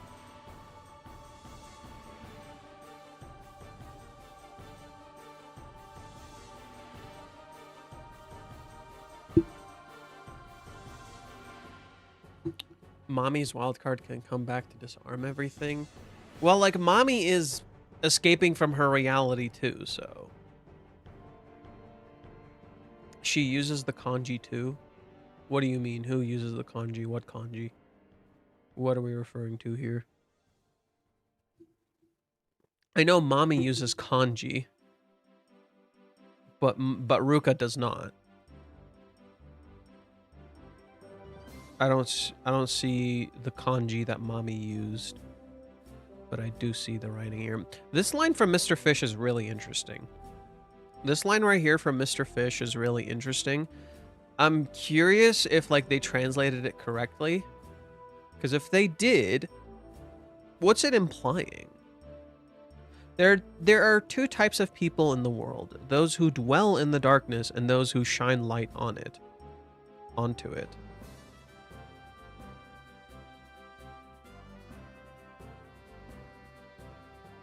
Is Ruka dwelling in the darkness? Well, dwelling on darkness means you're dwelling like on things of the past instead of like learning the truth. Right? So you can either shine a light onto the darkness or you can dwell in it. You stay in the shadows.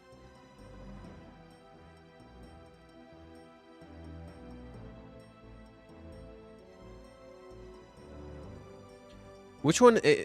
So what it's implying is that there's one and there's the other. So it's implying to me that Ruka possibly dwells in the shadows, whereas Kazuya shines a light on it. But you see Kazuya in shadows the whole time. And then here in the end, he's in light. Well, okay, never mind. You do see him in light a lot.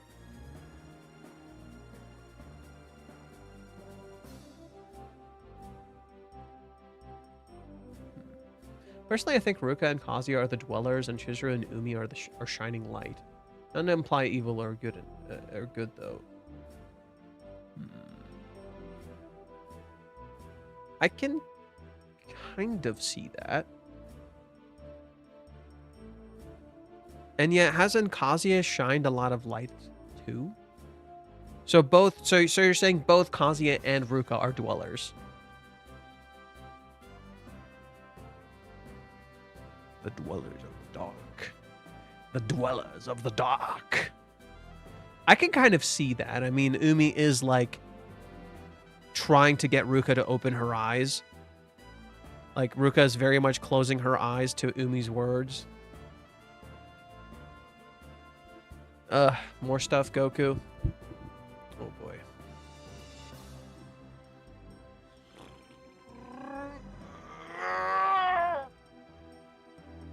Ah. Whew.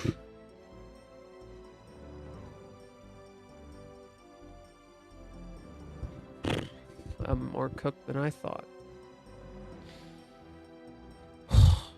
Shit. Oh, that exhaustion's coming back. Not great.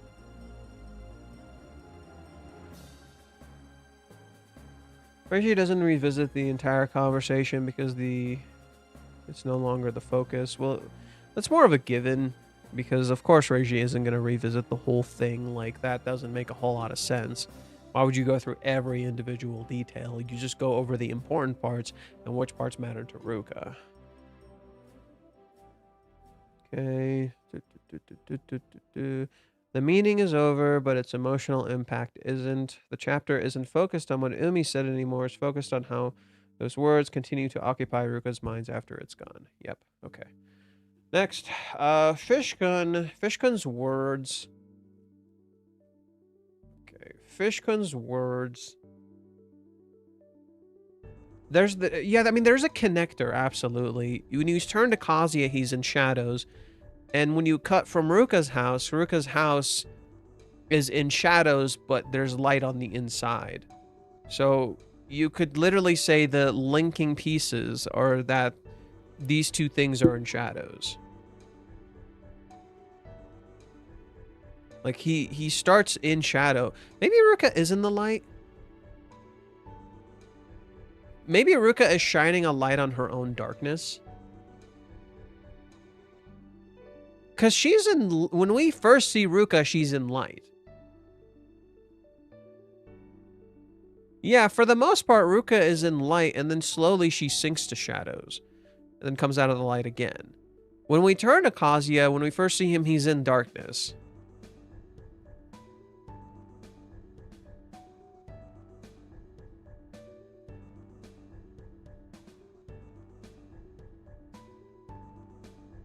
I wonder if Ruka's actually shining a light.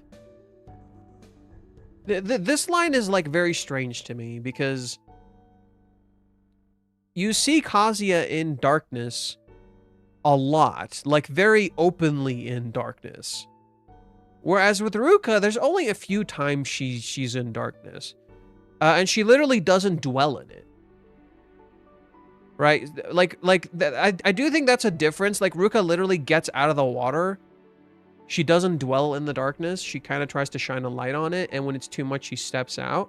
Whereas Kazuya stays in there, right? Notice this. Kazuya stays in the darkness a lot. He remains consistently in darkness. He's even wearing black.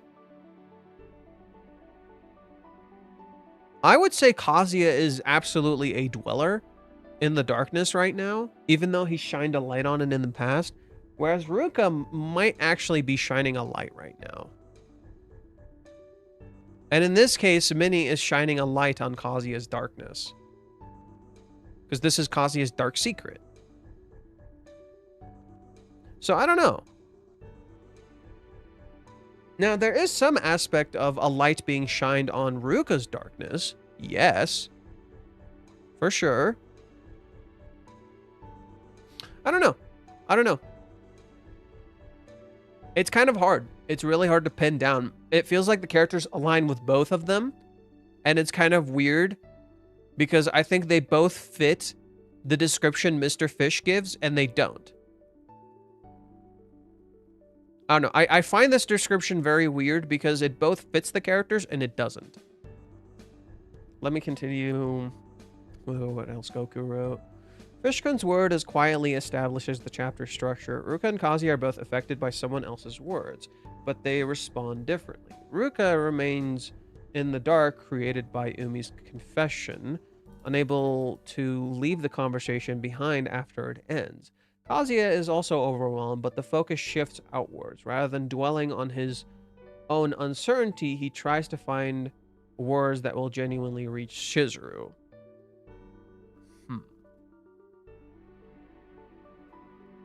The contrast isn't between sadness and confidence, but both are struggling. The difference is that Ruka is still processing what was said to her, while Kazuya is trying to create words that can become light for someone else.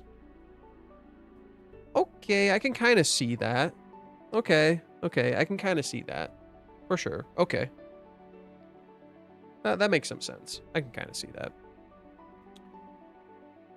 Oh, vision. Okay. I misunderstood. Okay.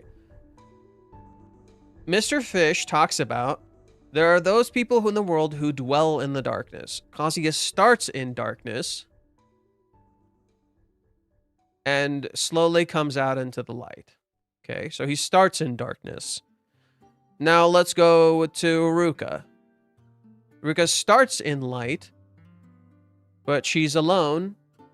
She starts sinking into darkness, right? Most of her thoughts are internal. He's correct about that. And they remain internal. And the only external voice that she puts out is that this is your fault, Kazuya, you dummy. But these are not words specifically for Kazuya.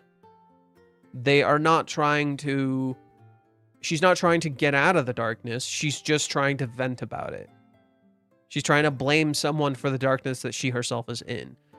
In contrast, Kazuya, while a lot of himself is in darkness, he externalizes the words for someone else. And then someone else shows up in the light that he put out externally. But you'll notice in the very end there's no moon with Kazuya, while there is a moon with Ruka. Yeah, so the final sequence with Ruka, the moon is still there. And you still have the power lines cutting through everything. Whereas when you get to Kazuya, it's a little different. You don't see any power lines. There's no power lines and there's no moon.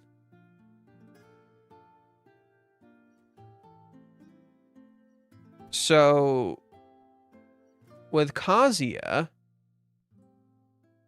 right, with Ruka, there's literally a lot of light in her house, and yet she dwells in the darkness around her instead of being a part of the light that's with her. Kazuya, in contrast, right, he doesn't have light in his place, he makes the light. He literally glows by the end. And this shot does like this weird emphasis on him, where he literally glows by the end of it, and Minnie is watching that glow.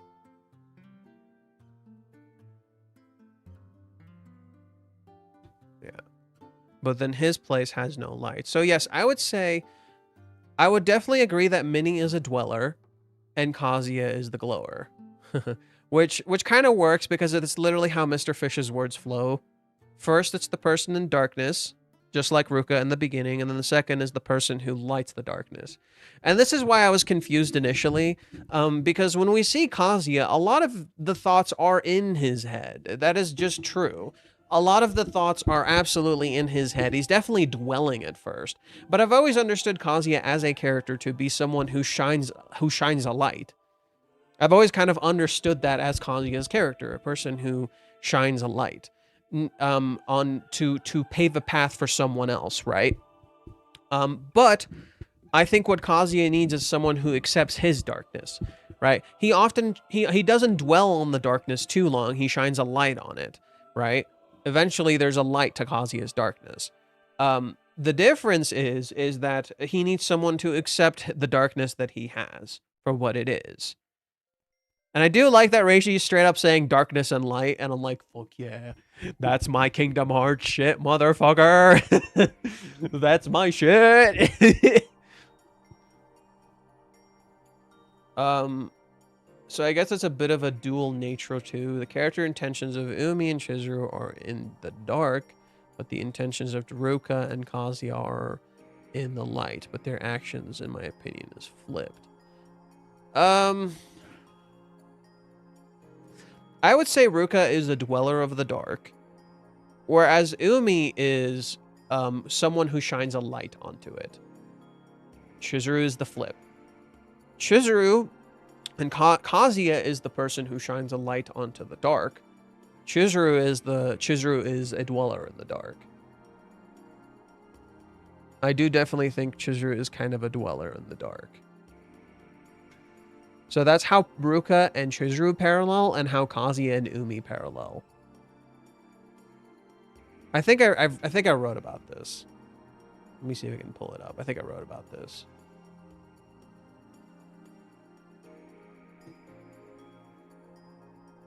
Except dark.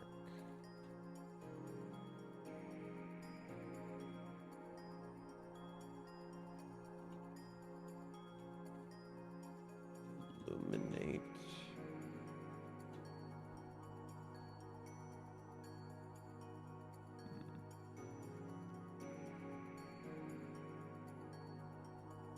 Light. Let there be light.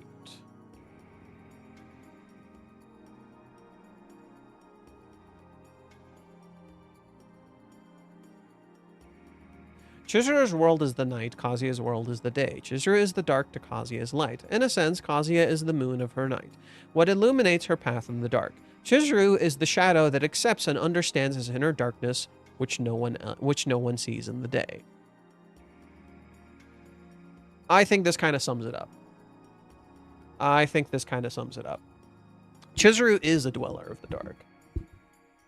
I think so. Chizuru absolutely dwells in the darkness, and that mirrors Ruka. Umi is absolutely shining a light onto Ruka. That's literally what he was doing. Like literally all of his words were literally illuminating Ruka's darkness, and it was freaking her out. Because she started to become kind of vulnerable. Kazuya never... I don't know if Kazuya ever outright did that to Ruka. I mean, Kazuya kind of did that to Ruka, but I don't know if he kind of outright did it like that. And I've been saying for a while there's absolutely a parallel between Umi and Kazuya. So in this particular case, Ruka and Chizuru are dwellers of the dark. Kazuya and Umi are the people who shine light onto it. And I think that makes a lot of sense, because you literally see Umi shine a light on Chizuru's darkness constantly. That's like literally a thing. He like literally illuminates her darkness. It's literally the thing when she tells him like, I don't not like him. Like that's literally when Umi did it.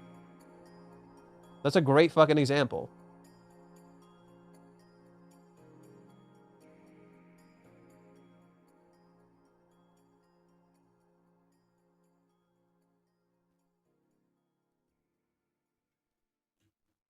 Right? He could literally see past her darkness, like very clearly. He's in the dark, but he's illuminating her. And what do you see when he turns to Chizuru? She's literally in darkness. He illuminated these words.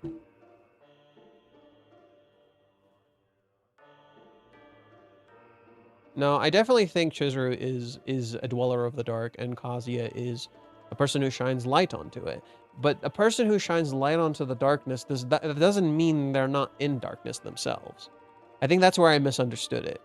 Just because someone shines a light onto darkness, it doesn't mean they're not darkness themselves. Because like darkness just exists. Doesn't mean you're not in darkness when you shine a light onto it. Light can exist without darkness. For those who don't know, that's literally like science, I think. Light can exist without darkness, but darkness cannot exist without light. However, darkness gives shape to light. So while light can exist without darkness, it needs the darkness to give it form. Whereas darkness cannot exist without light. Yeah, okay. So I think we've ironed it out a little bit. I think that's a good way to describe it. I think it's also hinting at that Kazuya is dwelling in the dark so that he can find Chizuru, whereas Chizuru is finally in the light but will need to contend with her darkness. I mean, yeah, we do see Chizuru a lot in the light, but she's naturally more of a dweller in the dark. So she's literally out of her element. So you could say that's maybe what the chapter's kind of hinting at. The characters are literally kind of out of their elements. That could be another thing that the chapters are currently talking about. The characters are literally kind of out of their elements.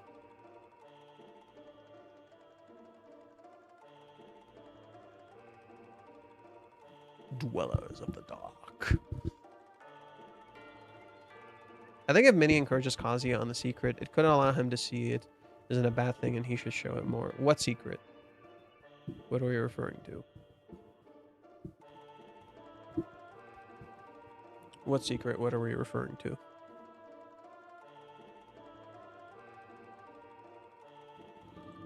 Oh. Fucking hell. Oh yeah, sleepy boy today.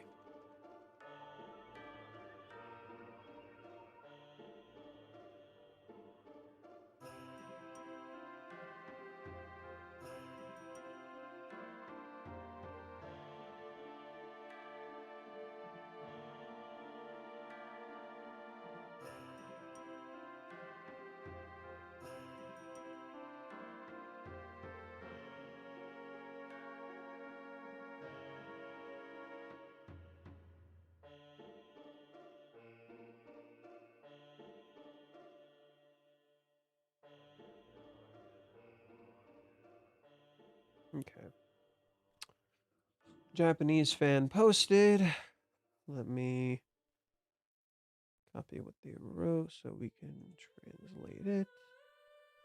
I might I'm debating like taking a nap for like 2 hours and then coming back after we read this.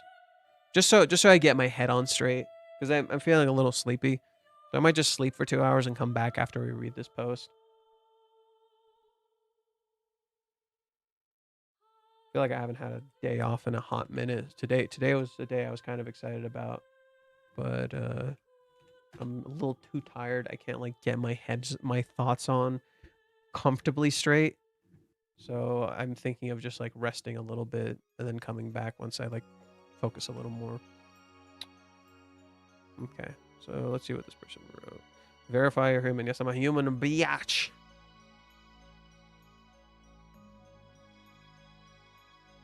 Biatch. Okay. Splash, cover illustration, American football. Grr, things I can help with. Maybe he's serious. What's this?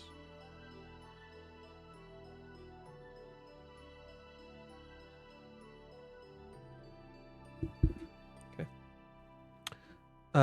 Things I can help with. Maybe he's serious. I can't help but get my hopes up. Still beautiful, idiot. Staring intently. This is hard. Confession. It hasn't changed that much. That included face-to-face photo for you. I like you. Grinning. Whew. She's completely shifted from someone I'm not interested in to someone I dislike. That said, they both have goals that make it worth interacting with each other, so it's not surprising that things turned out this way. If they can fight together, then things we'll be able to do will increase dramatically and all sorts of new approaches will emerge. In that sense, there are many benefits to the two of them cooperating. But that's the thing. That's the thing. We're working on a half-truth here. I'ma be real. We're working on a half-truth here. What Ruka doesn't realize she's being presented is she's not actually simply thinking about Umi. She's being presented with her mommy dilemma that she did in the past. That's what Umi is kind of doing that I think people are not clocking. We saw Ruka in Hawaiians not side with mommy. What you didn't understand, and I think I still believe this even now. What you didn't understand is that Ruka didn't side with Kazuya because of her love for Kazuya. She did it for Nagomi. Her reasoning was Nagomi. Okay? And the thing is, now when Nagomi's out of the picture, Ruka is about to seemingly actually lose everything, because she wasn't going to actually lose everything in that moment. What will Ruka do? So basically what Reiji is doing through Umi's character, not literally. Umi isn't saying this. Umi never, that's the thing. Umi never straight up offered Ruka to work together, nor has he ever straight up indicated that this is his intent, you know? But Ruka wants to treat it this way. Ruka wants to see it this way, right? That's what she's interested in, right? That's what she herself wants. So basically what Reiji's doing is representing Ruka the dilemma she's all too familiar with. Right, he's representing the dilemma that Ruka she's all too familiar with. Except now she's convincing herself into it. Nobody's actually giving her this option. Umi never really said, "Hey, let's work together. Let's do this horrible shit." Umi never said that. Right? Ruka is merely looking at implications. Right? She's merely looking at implications of what this might be. She never just outright like, hey, do this thing, side with me or die, right? She didn't get the mommy treatment. She didn't get the side with me or die, right? That never fucking happened. But she's doing it to herself. So I think Reiji is doing that intentionally to reframe Ruka's character from a different perspective, right? So we already got a reframing of Chizuru's character in Hawaiians and Kazuya's character in Hawaiians. Now Reiji seemingly is reframing these other characters that didn't seemingly get reframed in those arcs. Okay. In that sense, there are many benefits to the two of them cooperating. However, even if she ultimately manages to win Kazuya over, that would mean a future where Kazuya doesn't end up with Chizuru, though I doubt that actually date two people at once. That alone would be a negative outcome for Kazuya, but if it turns out she was scheming behind the scenes, Ruka's image would suffer even more. Right? She's like, oh, they did it first, therefore my actions are justified. If her actions were meant to interfere with Chizuru's relationship, Kazuya would likely be even angrier. If she manages to win Kazuya over, it seems she'd have quite a lot to lose in return, right? Precisely because she seems so experienced, the fact that she's going to such lengths to win him over makes you wonder, is she that serious, or is the situation she can't handle on, or is this a situation she can't handle on her own? It's the second. Just straight up. It is. It's not that she's super serious on her own. It's just that Ruka's completely out of her depth. And that's literally something I showed you earlier. That's quite literally something I showed you earlier where if it'll work, thank you. Oh my god. Everything's crashing. All right, what happens in the end of the Ruka interaction? Her mom gets her to come out of the bathroom. Right? Her mom gets her to come out of the bathroom because she's literally in a situation she can't handle. It's too much for her. She's a kid.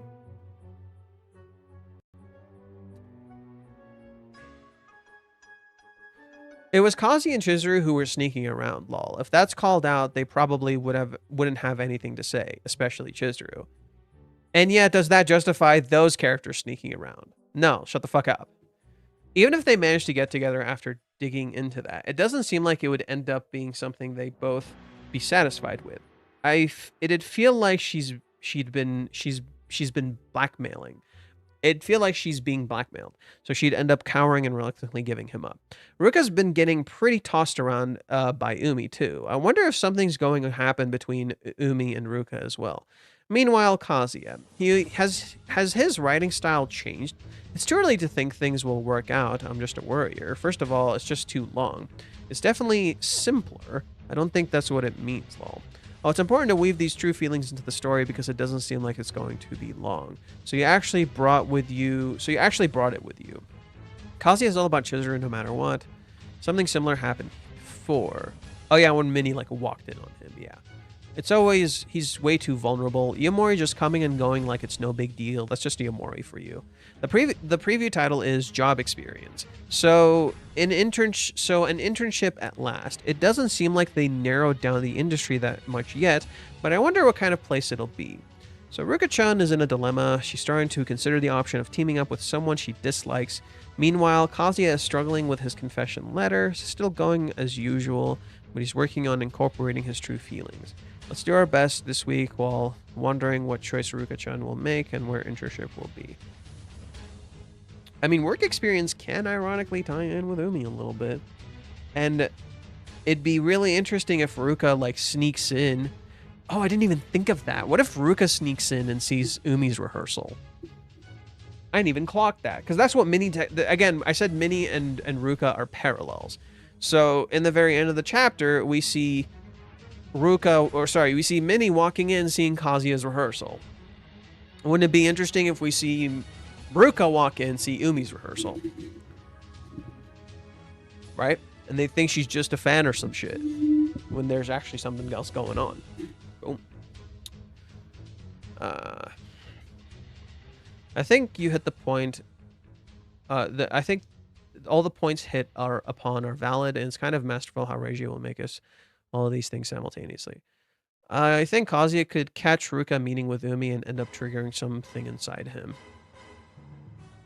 One thing I noticed, the chapter never lets Kazuya finish thinking it before interrupting him. Every realization is broken by another memory, another rewrite, or some physical action.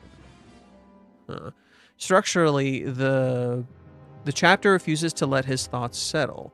This mirrors Kazuya's actual state of mind. He isn't struggling because he lacks feelings. He's struggling because every answer immediately creates a new question.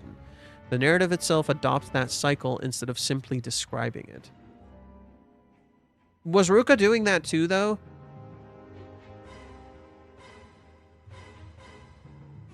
Gets a thought. Okay. Physical action. Physical action. Every time her thoughts are interrupted with the idea that Kazuya is going to hate her. She gets too hot, she gets out.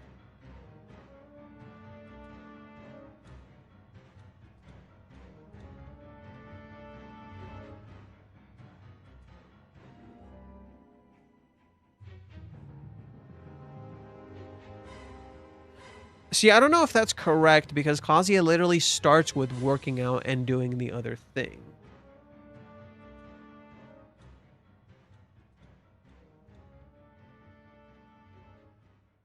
No, his thoughts continue despite the actions. I think, ironically, what you're describing matches Ruka more. I think what you're describing ironically matches Ruka more, whereas Kazuya's thoughts seem to flow more naturally.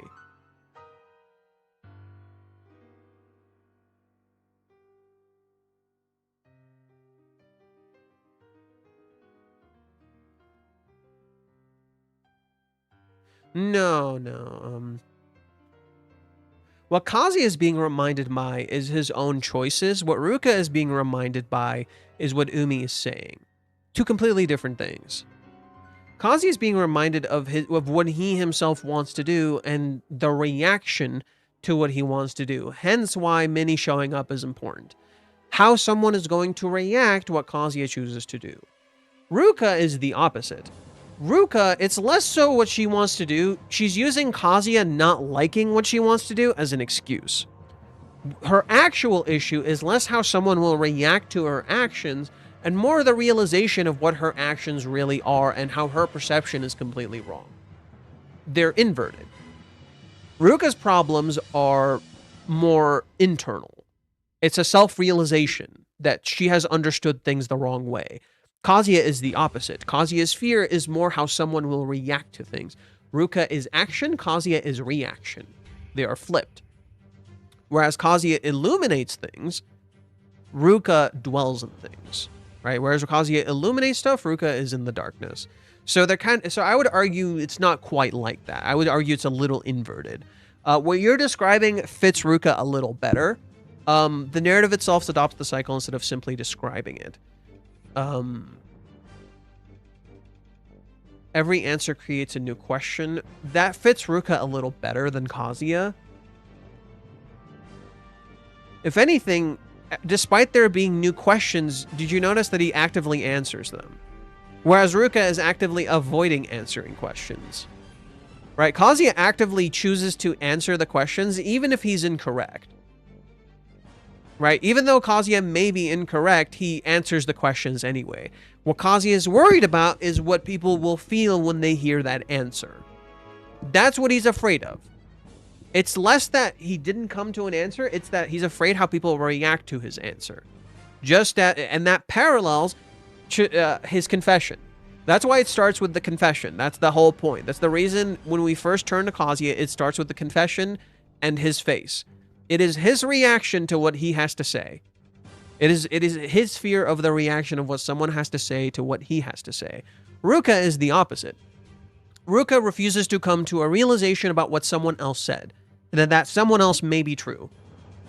She doesn't want to confront that. That's why when we start with Ruka, what is it? She's looking back to Umi's words, not her own words.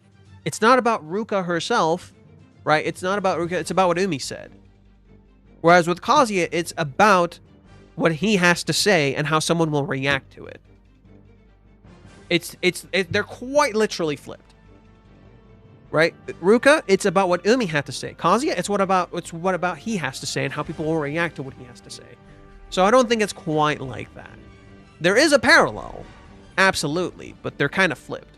They're kind of opposites.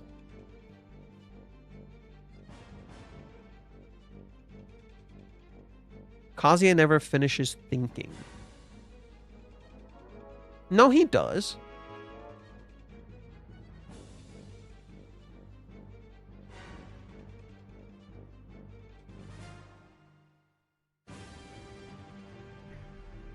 It's less that he doesn't finish thinking, but rather a new thought pops up immediately. Every realization is not broken by another memory, but rather another thing to react to. That's what Kazuya is doing. Kazuya is actively reacting. Ruka is actively avoiding reflection.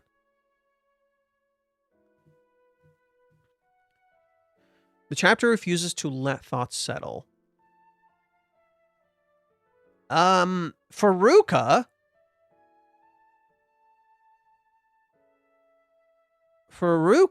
yeah, there's no resolution for Ruka's character. I would say for Kazuya, there is, but it's like, it's not a resolution you are immediately comfortable with. He makes a resolution despite the fact that he's not ready. Ruka makes no resolution.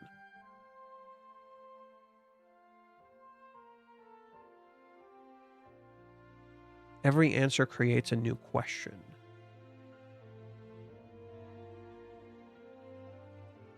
Except for the last one. And the only question that's there is why Minnie is here. So what did you just notice? The questions that are being created from these answers are not real questions, but questions of the external and how the external will react to your answers. The only reason more questions arise is simply because Kazuya is just like, how will people react to this? Which in turn creates another question, rather than there being another actual question. Because when Kazuya states it here, it's pretty absolute. This would have been the end. In another manga, this scene would have been the end of the chapter. Oh, he found his resolution. Oh, I'm so fucking determined. Nope, another question. But why did this question arise? It's mostly because of how someone reacted and how Kazuya let them in. It's a mirror of how he's letting himself be reactive. That's what Minnie is. Minnie is the thing he reacts to.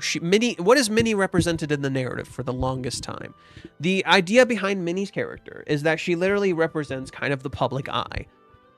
Right? Reishi literally said she's the voice of the readers. Right? That's what she is. She's kind of like the voice of the readers. So, Minnie, being an otaku and reading manga and liking that shit, naturally voices what the readers believe. So here, as Kazuya says what he wants, he speaks it into the world, the readers arrive. And now the readers are judging it, and they like it. But he doesn't know how to feel to someone liking what he has to say, so he takes it back. Kazuya's problem is how people will feel to what he has to say. Ruka's problem isn't that how Kazuya will react. That's her excuse. Ruka's excuse is that Kazuya will be upset that she did this thing. That's what she keeps telling herself, to not do what she wants to do. But that's not her actual reasoning. Her actual reasoning is coming to the realization that what she wants to do is not right, and she just has to accept that. and then she's always done the wrong thing. Right? That's what Ruka is. Ruka just refuses to accept what she actually wants to do. Kazuya accepts what he wants to do. He just doesn't accept how people will react to it. Those are two completely different things. That's why he takes it back. But Ruka doesn't. Ruka doesn't accept what she wants to do. That's the difference between the two. That's why Ruka is a dweller, and Kazuya isn't.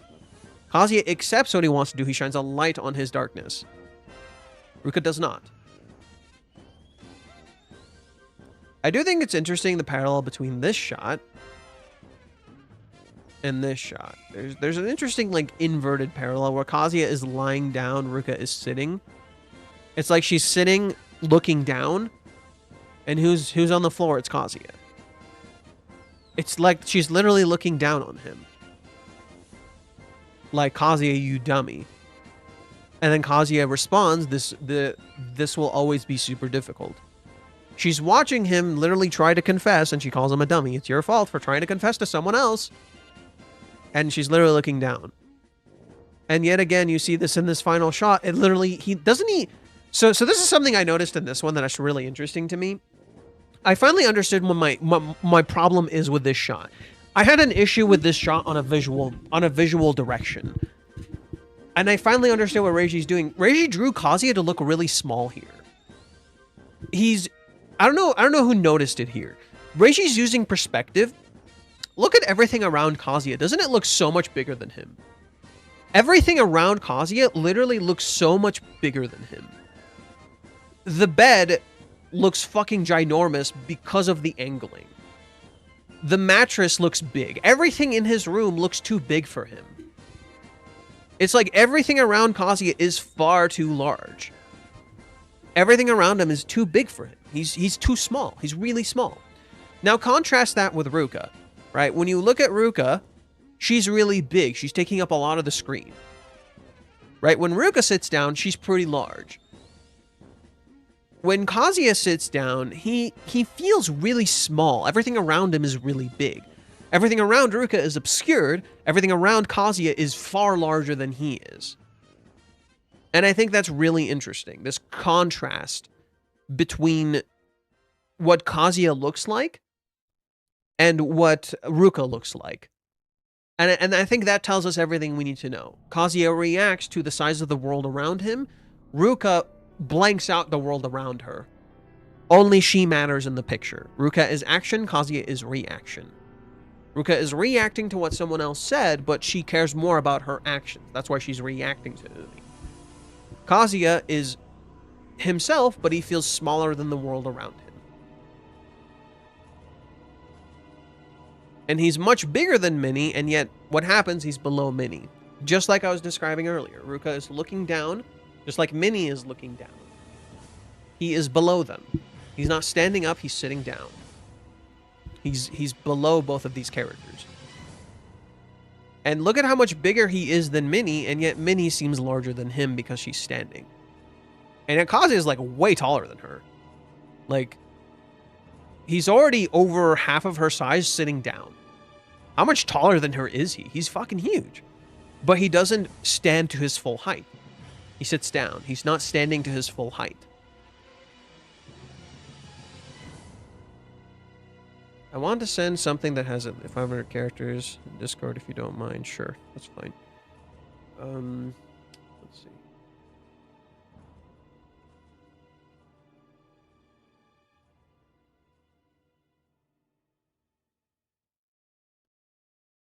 Okay.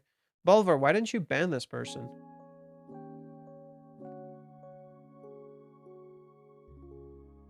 Bro, Bulver, if people say stupid shit like that, just get rid of them.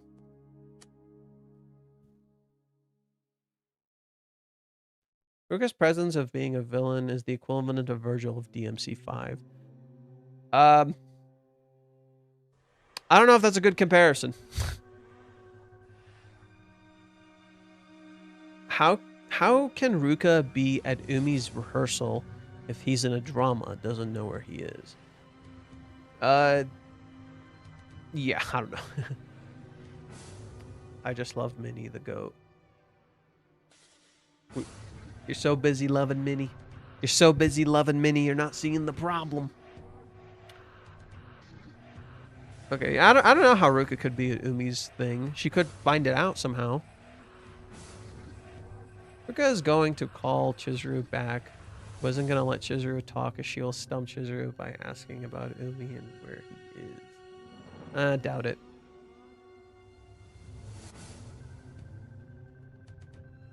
But why if she asked Chizuru about Umi if she has no idea where she went?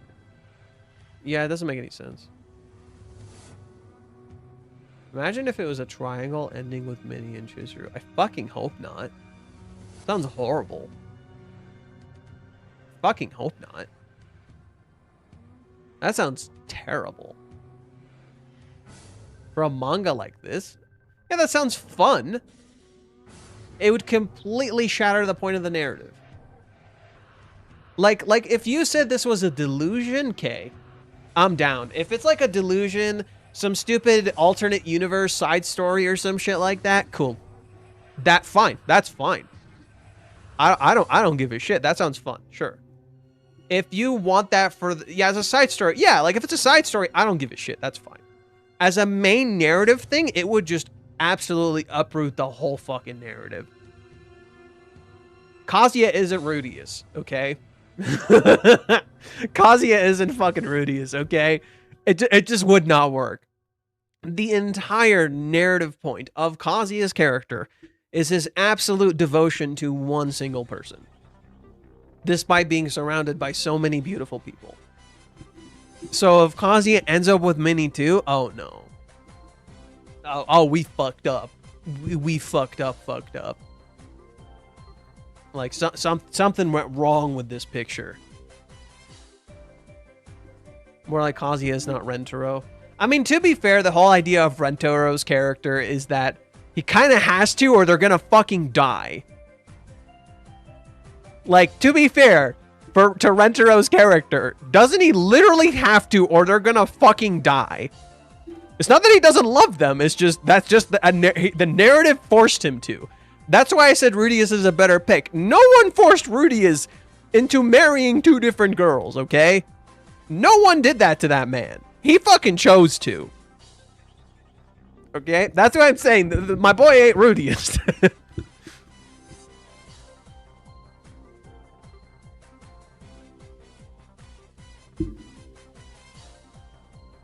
I want Chizuru or Kazuya to call out Minnie so much.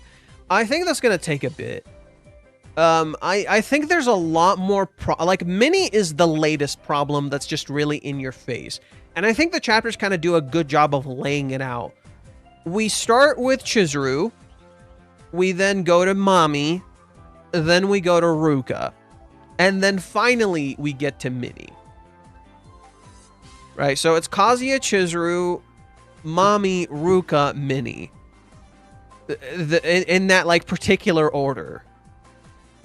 So that's why I think Minnie isn't going to be addressed right away. There's much bigger problems that preceded Minnie. A lot of these issues came before Minnie. So naturally, Minnie wouldn't be the first thing you address in the problem. It doesn't make sense to start with Minnie. You would start somewhere else. So I think you would start with Kazuya, then Chizuru, then Mami, then Ruka, then Minnie. At least I think. And even then, we're not accounting for Sumi. Sumi's somewhere in there too. Probably after Ruka. Umi is something to address as well.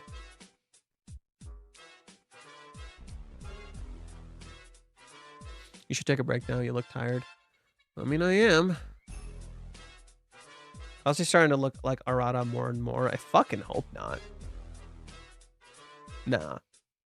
Now, you want to know why I don't like Arata? You want to know why I don't fucking like Arata? He's a privileged little bitch who was groomed into that. Like, a part of the reason I fucking, like, feel bad for Arata is that he was groomed. That's one of the reasons I feel bad for Arata.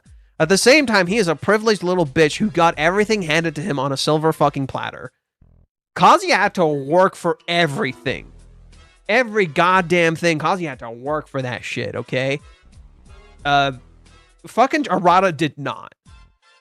Like he did just shit that was already in his arsenal. I mean physically, not mentally. Oh, I'm aware. And even then, like, just that feeds me with so much revulsion that I don't want it. That hits me with so much revulsion that I just do not want it. Like, don't. Just don't.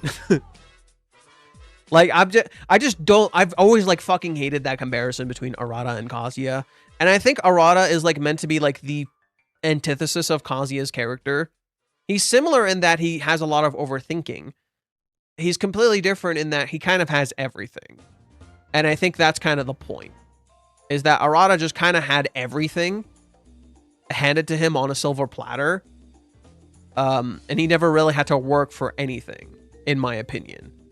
All the working he did, he was groomed into it, and that's the sad part. He's fucking groomed, like, by his dad. But it's just I don't know.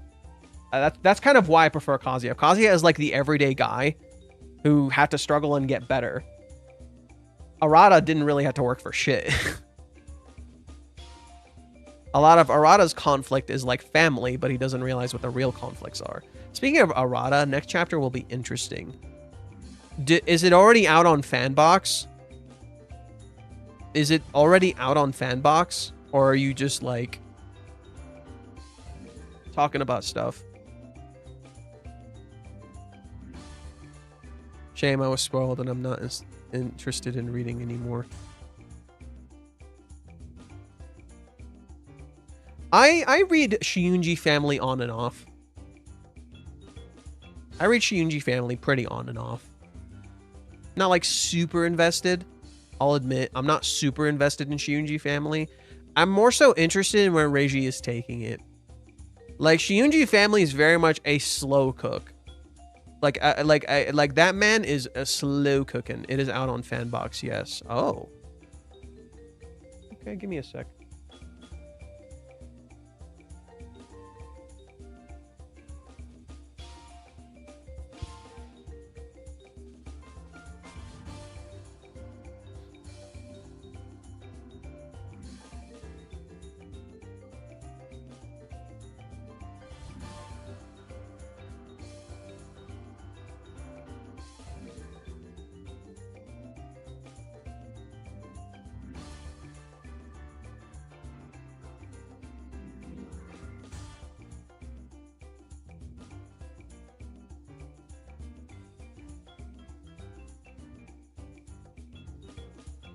I don't know if I already read it. I might have.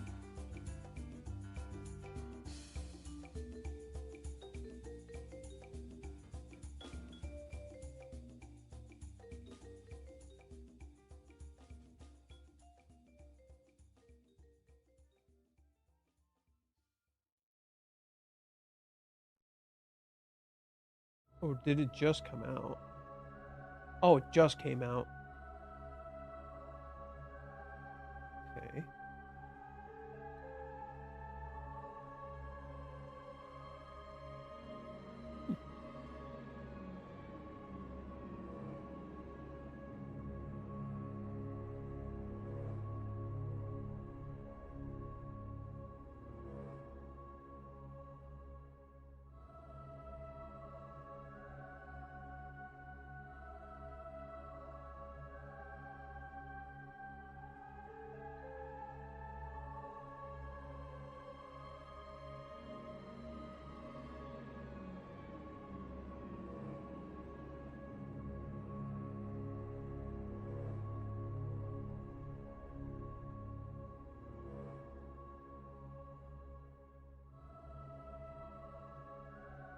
Huh.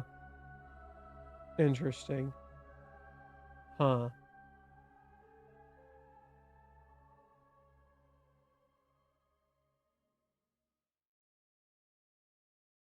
Okay, so the more I read this, the more I read Shiunji Family, the more it's like coming to my realization that, like, it feels like their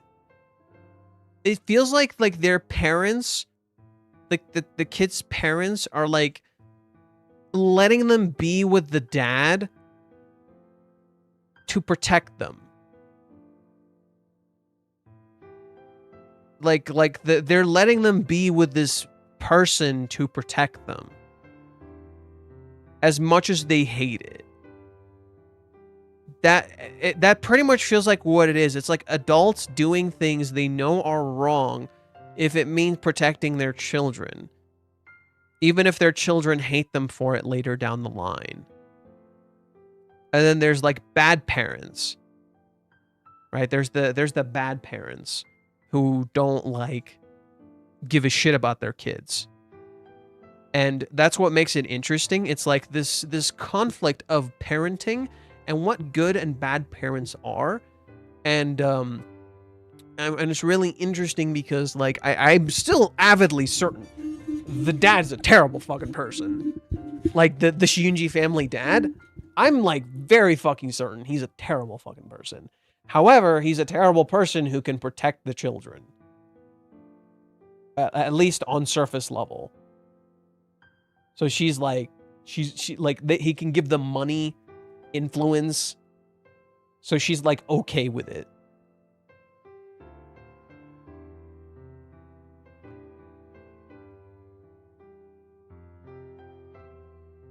The only thing is the last page. I'm not sure what she says. I'm curious about what she says in the last page. I'll probably just wait until it's translated. I'll wait until it's like translated. But yeah, interesting stuff. Interesting stuff.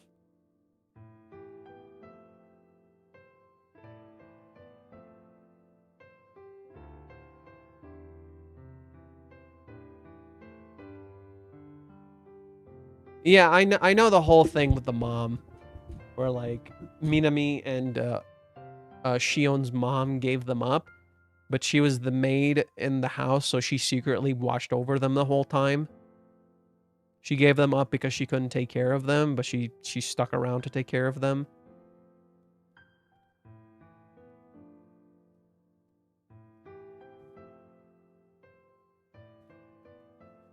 Okay. I'll read one last thing. Okay, let's read this last thing that was sent to us, and then I'll take a break and come back. So, yeah, I'll stop at like 3 hours.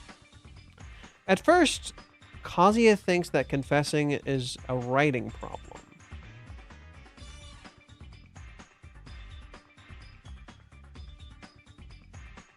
Okay.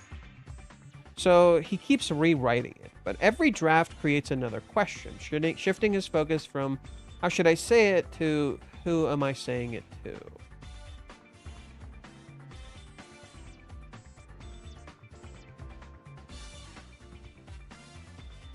Oh, because it shifts specifically because of what Chizuru said.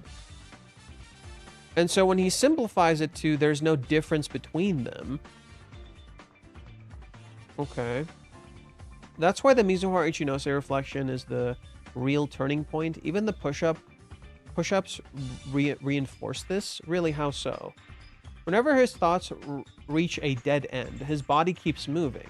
The push-ups always come after he's thinking he's reached his limit, marking a transition rather than an interruption. Each time he returns, his perspective has shifted, not just his wording.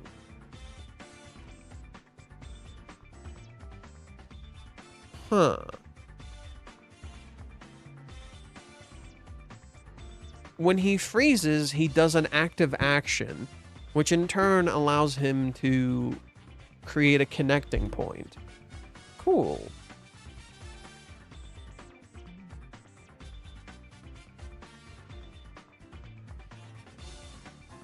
Technically, Kazuya's always done this, but it feels a little different for some reason.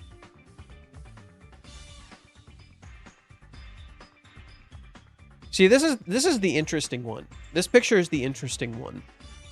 He doesn't see himself in his own picture. I think this picture is really interesting. He literally doesn't see himself in his own picture. He's standing right next to her. And he's confessing to her picture. But he doesn't see the fact that he's like right next to her and his past self would technically be watching him confess to her. That part's interesting. And in turn, just as he doesn't see himself in the picture, he doesn't see Minnie right next to him. Just, he's invisible to himself, and so in turn, other people are invisible to him. And he doesn't notice what they see when they look at him. Okay. I'll go 5 more minutes so it ends up at 3 hours.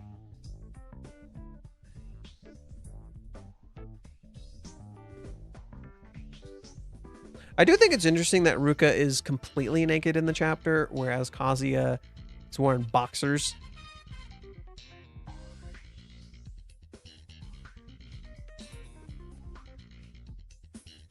And Reishi's been consistently drawing Kazuya's face super goofy. Kazuya's face stands out like a lot more now because of his new haircut.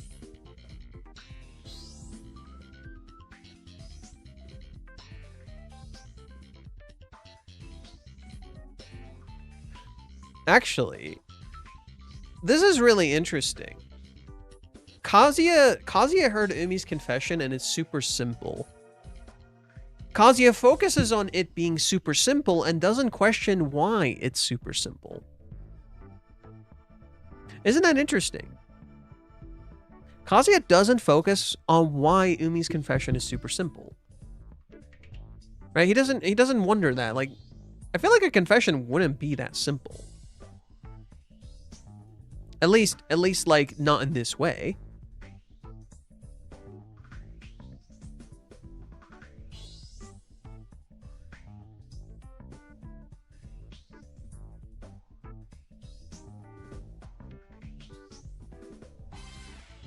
But he also doesn't notice what this could mean for him. It's like, why can't he, why does he need to describe his emotions? That's another thing. Why does he need to describe his emotions so thoroughly to convey them? That's another thing he doesn't question. Like, ironically, there's a lot more questions here from the Umi thing that Kazuya doesn't notice.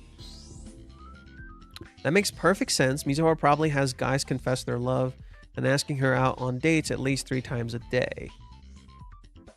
I need something more impactful. I don't want her to think I'm the same as those guys.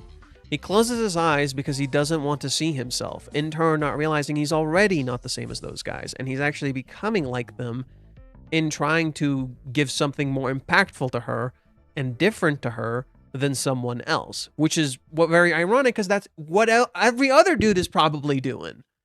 That's the other thing. That's what's interesting. That's probably what every other dude is probably doing, which again raises the other question. Why does Umi not try something different from all the other dudes? Right? And at the same time, why does Kazuya need to do something different from the other dudes? Because in trying to be different from them, you become them. She said it's her job to get people to like her, so I have to show her how serious I am.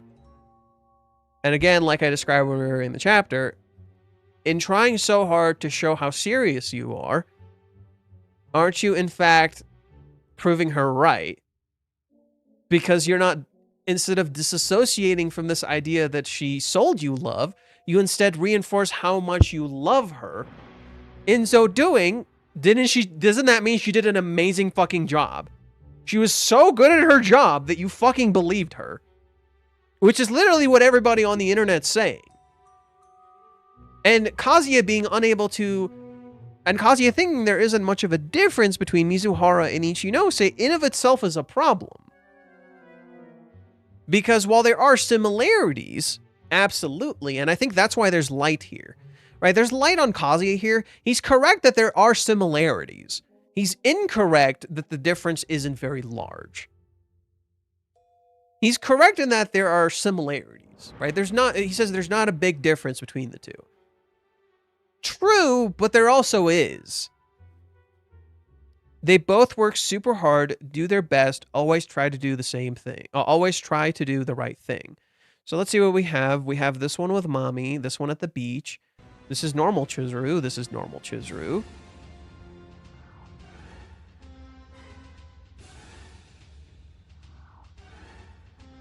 Half of these aren't even Mizuhara. Half of these aren't even Mizuhara. They both work super hard, do their best, always try to do the right thing. and seem perfect, but at the same time, not perfect. But that's the thing. That's the thing. It's like, yeah, this is Mizuhara breaking down and not being Mizuhara anymore. And this is just Ichinose. But that's really interesting because this is Ichinose. This is the real her. This is the real her, not Ichinose or Mizuhara. And this is the real her. So he's literally misunderstanding these two and correlating one to Mizuhara and one to Ichinose when they are just her. That's the problem. He's trying to separate the two like everyone else is. That's Kazuya's issue. He's literally trying to do what a lot of the raiders are doing. They're trying to separate them into two characters. They're not two characters. They're one person that reflect two aspects of her. But even then, that's not the full real her. That's exactly what makes her perfect. I think this is the problem here. He's searching for... He doesn't realize the issue with his wording and how he's in many ways searching for perfection. And that in of itself is the problem. Right? These words on surface sound really nice. Right? Because what he's describing is like what a lot of us desire from love. We love the imperfection, and in turn it makes the person perfect.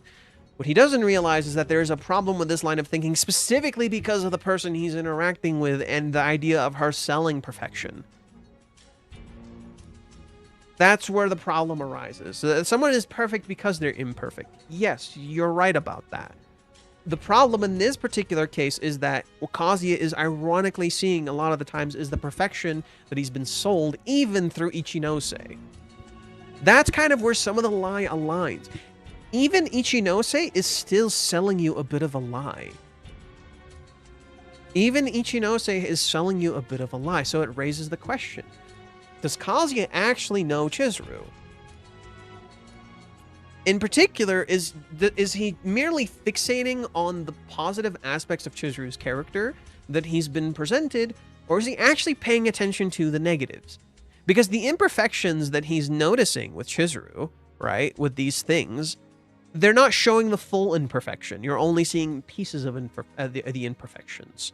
You're not seeing the whole picture. You're too fixated on the perfection instead of the imperfection, right? And I think that's kind of the problem. He's correct, but it's general correctness, if that makes sense. What you need is specific correctness, not just general correctness. It's missing the point. He's looking down and he's not seeing Chizuru, he's seeing his own writing. Right? When he looks down, he's not seeing Chizuru, he's seeing his own writing. He's seeing how he is seeing these memories rather than trying to look at them a little bit more objectively, trying to like reframe it, trying to understand it a little bit differently. Mayuri's speech in Bleach of perfection captures this greatly. You'll have to show me that later. Do you think him being in shadow when he says seems perfect but not perfect, but that makes it perfect? What about him being in shadow?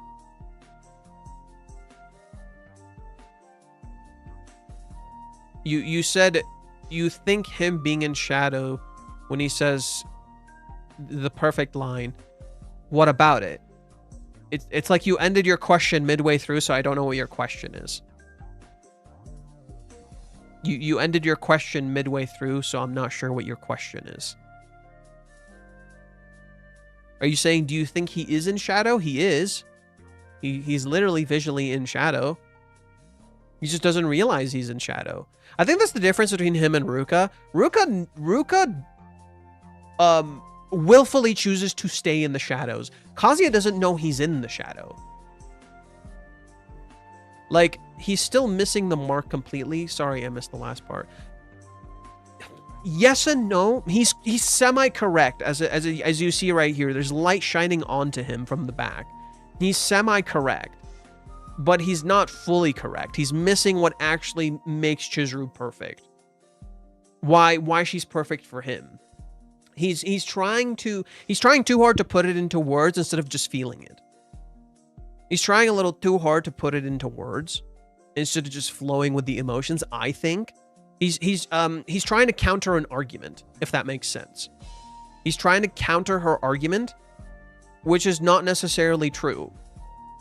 I think the mistake is trying to counter the argument instead of actually trying to figure it out. Right? He's trying to understand it on his own instead of actually interacting with her. So, like, a more efficient way to do this, that would be far more effective, is, why do you think that? Like, I would ask Chizuru this. Why do you think I feel this way? Why do you think I'm in love with Mizuhara and not the real you? If she gives me her reasoning, I'm like, okay, let me love the real you. Give me time with the real you. Stop hiding who you are. Show me who you are and let me love that. If I still like you, then great. How are you? Was the chapter good this week? It's not what I expected, but it is good. A lot of people will probably view this chapter as, again, kind of more setup. But rather, to me, this chapter is more of a, how do I describe it? It's like, first off, the characters have become designated to certain roles. Kazuya is the person who shines light onto shadows. Ruka is the dweller of who dwells in the darkness. But what's interesting about that is what they both fear and what they both want. Rereading it now, very interesting. Chapter 82, like brain exploding interesting. Chapter 82. Interesting about chapter 82.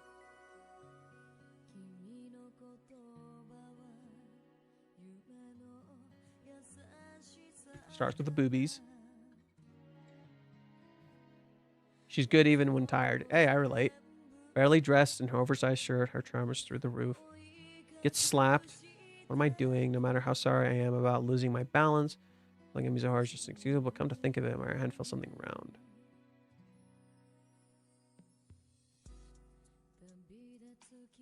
I'm in love. I'm in love. I love this job to get to meet and learn about a lot of different people. Going to a lot of different places is also a good experience. Oh, meeting different people and going to a lot of different places. What's happening in the chapter? Kazuya and Ruka are in the same place. At home. Not outside. Not meeting new people. Stuck. Hearing a late bloomer who couldn't talk at all at first, gradually be able to say he had a girlfriend made me really happy. All I can do is pretend, but it's wonderful to think that for a moment such a lie can make someone happy. I think an actress's job is similar, don't you? This is really interesting. Oh shoot, we got talking about some embarrassing stuff. You're gonna take that. You really are amazing. You're always positive and optimistic. You take pride in your work. You're doing what you want to do. What do I want to do? Right as he asks that question, he immediately gets it. He immediately pursues what he wants.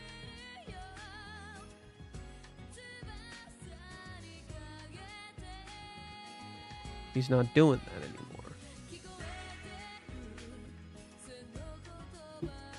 This could literally just be his confession. It's really interesting we specifically reference that because of who he isn't now.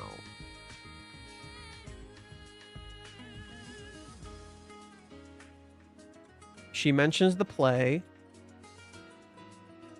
the timing, of fucking course.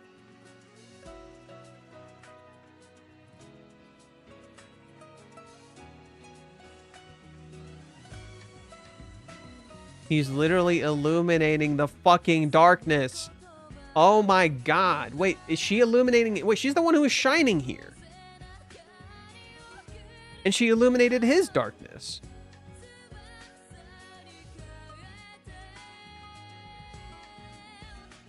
And then he does it to her here.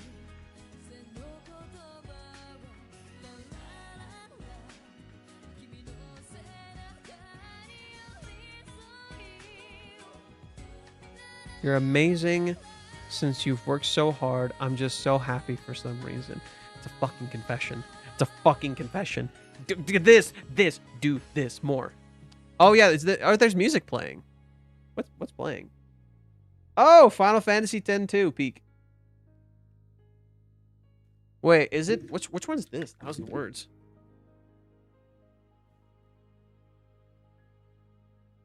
Damn. Has the Final Fantasy X-2 music been playing the whole time? I didn't even notice, bro.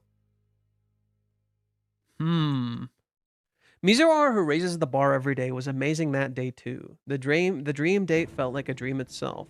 But strangely, on the way back, all I thought about was Mizuhara's play. Mizuhara has gotten closer to her dream. I could care less about anything else. I began to think of how I could help Mizuhara until she reaches her dream.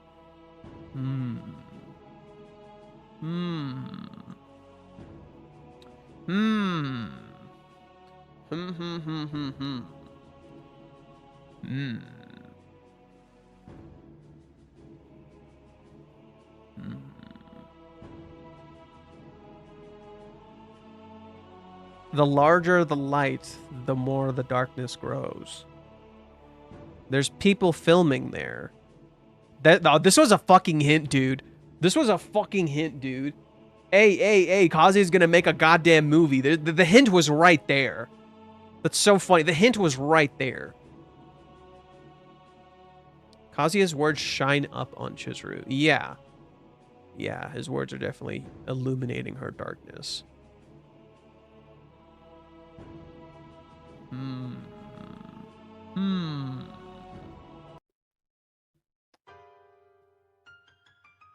We'll definitely have to explore that more later.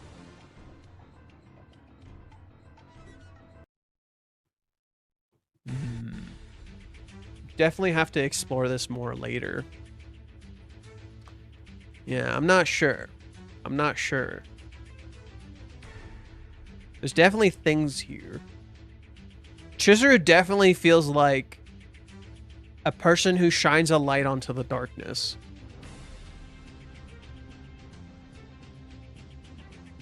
Yeah, Chizuru definitely feels like the person who shines a light onto the darkness. But then when they're walking at night... Wait, what the fuck? Kazuya is during the day.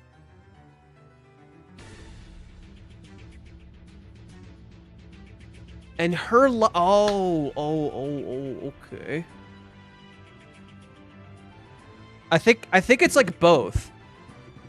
Chizuru is Kazuya's light is illuminating Chizuru, or Chizuru's light is illuminating him, and it makes him reflect on his darkness. In turn, at night, Kazuya is literally in Chizuru's world in her darkness, and he's illuminating it. So in Kazuya's day, she shows him his darkness. And then in the night, Kazuya literally illuminates her darkness. She shows him his darkness, he illuminates her darkness. Cool. I miss early Kanokari. I mean, it's a different feeling. That's what makes it, I think that's what makes it special. I think what makes Rent-A-Girlfriend as a whole so special is that the early parts feel completely different from the current parts. It's utterly and totally different. And so when you go back, this shit's better for it. And so I respect Reiji's current direction with the manga even more. That it's not just more of the same. It makes this really, really special. They feel so young and so different. And now they're becoming adults, and things are getting hard and complicated and messy, and things are just not clean. And that's what makes it good. In my opinion. Feel free to disagree. That's fine. If you want to disagree with me, that's perfectly fine. I'm not going to judge you, man. But it's this. That's my feeling. That's why I came to realize why I appreciate early Rent-A-Girlfriend so much, because it's so different. It's every single arc feels unique and different. I would say when we really strayed away from this current direction is Hawaiians. Hawaiians is where we really kind of started to go into that darker, older direction.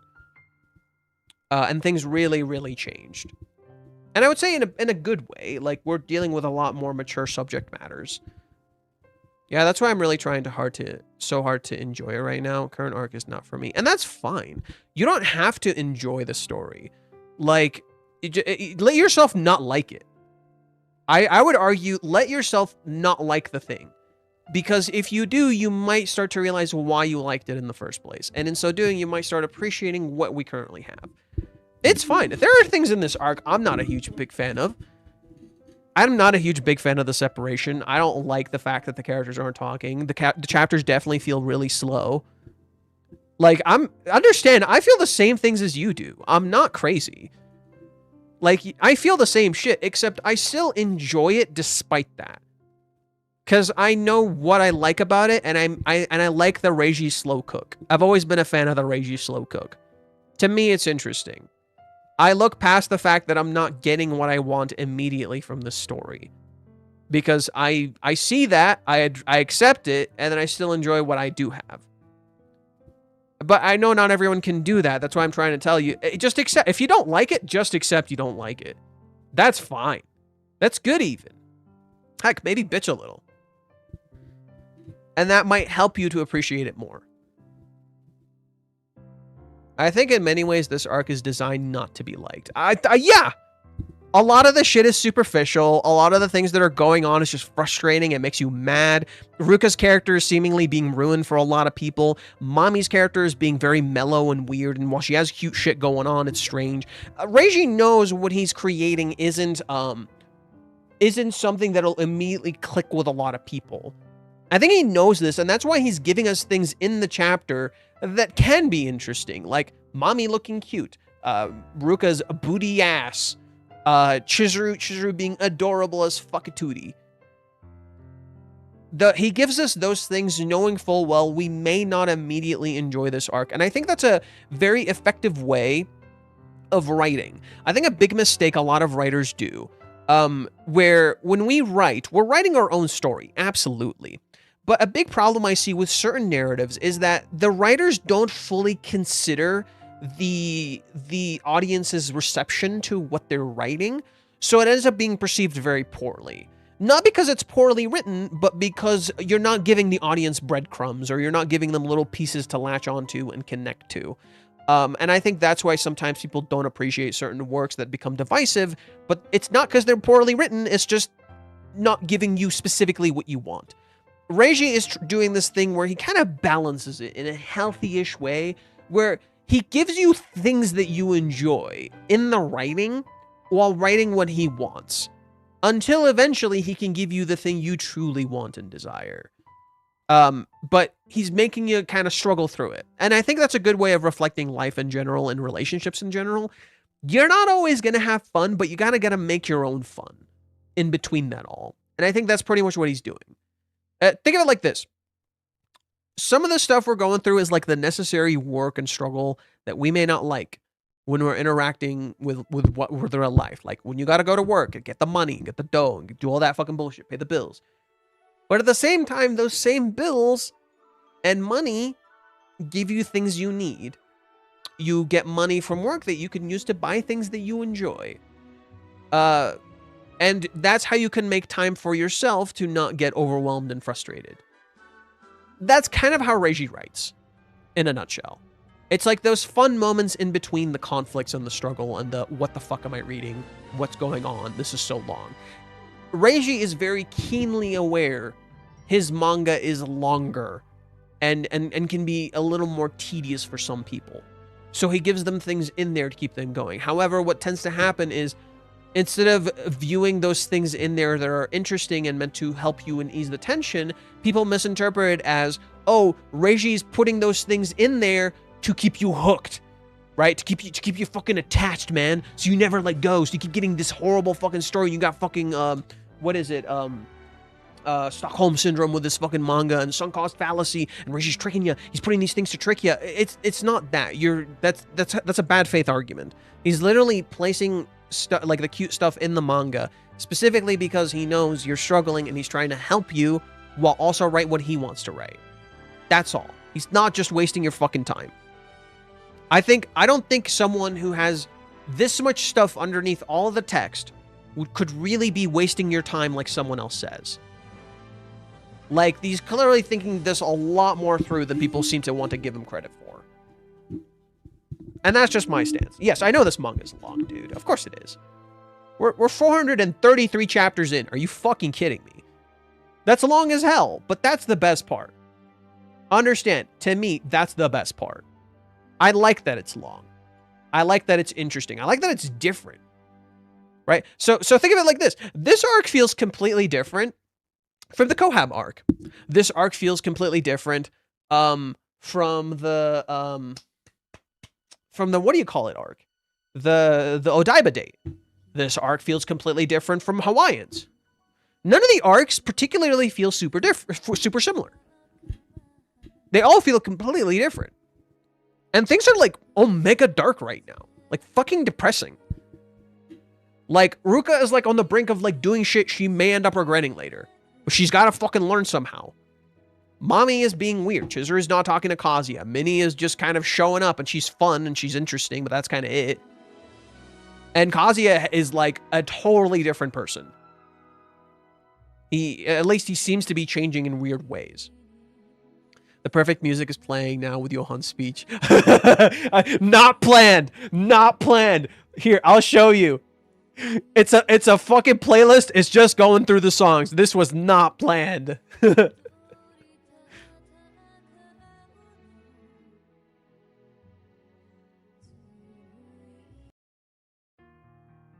Oh, I fucking love Eternity.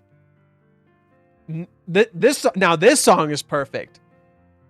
Now this song is perfect. Eternity, Memory of Waves. Now this is a good fucking song. It's literally a song about memories, motherfucker.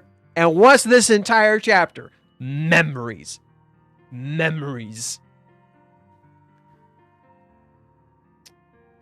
That's why I'm questioning myself if I still want to continue to read it. Why forcing myself, honestly? Take a break. So the way I continue reading the manga without getting too stressed is just take a break. Just go relax, take it easy. You might say I took a break. I just read leaks and move on, but I still love to show up and listen to what Faye has to say. Okay, I have a challenge for you. Don't read leaks and take a break from the manga for a bit. Not just a straight up break, but just like step away a little bit. In particular, try not reading leaks. I say this as someone who read leaks like 5 times. And I fucking hated reading leaks. I hated what it made me feel. The leaks low-key started ruining the manga for me. Straight up. The leaks low-key started ruining the manga for me. Straight up. So the best recommendation I can give you, do not read leaks. Just distance yourself from the leaks and take a little bit of a distance from the manga. Try just waiting for the chapter to release. It is so much better. I enjoy the chapters like 10 times more, specifically because I don't read leaks. It actually ruined my enjoyment of the manga, straight up. So that's the best recommendation I can give you. Stop reading leaks. It will ruin your manga experience. It will fucking suck, straight up. No matter, because you're reading someone else's interpretation, not what the text actually has to say. And I understand maybe it's a routine of yours, but that's even more of a reason to break it. I would argue that's even more of a reason to break it. Take a break. I did it at one point. Wait until the moment and come back to it. You might fall in love all over again. That's been me. You know, the reason I haven't been writing so much right now is because I just haven't been feeling it. The reason I haven't been writing a whole lot right now, I just haven't really been feeling it. Talking is a little more fun. What can I do for you? Ooh. Okay, we're gonna change. I don't want to get copyright. Eunice theme. Okay, that's fine. Eunice theme is good. Hell yeah. Yeah. But no, like, that's one of the reasons I'm not immediately writing right now. I might get back into it soon. I'm starting to feel it a little bit. I'm starting to feel a bit of a sizzle. The fire is starting to light up again. So I might start writing again soonish. But I just haven't felt it for a little bit. Mostly because I'm not... I'll be real. Despite everything we're talking about, I haven't felt this like immediate urge to write in a bit, mostly because I don't feel like I fully grasp everything. Despite everything we talked about, I don't feel like I've fully grasped the chapters enough to want to like write something about it. And I don't know why.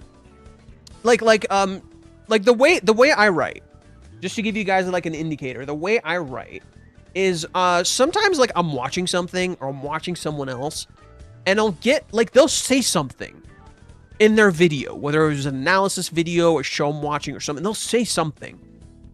And it immediately like clicks into the chapter, like literally like the fucking puzzle clicked into it.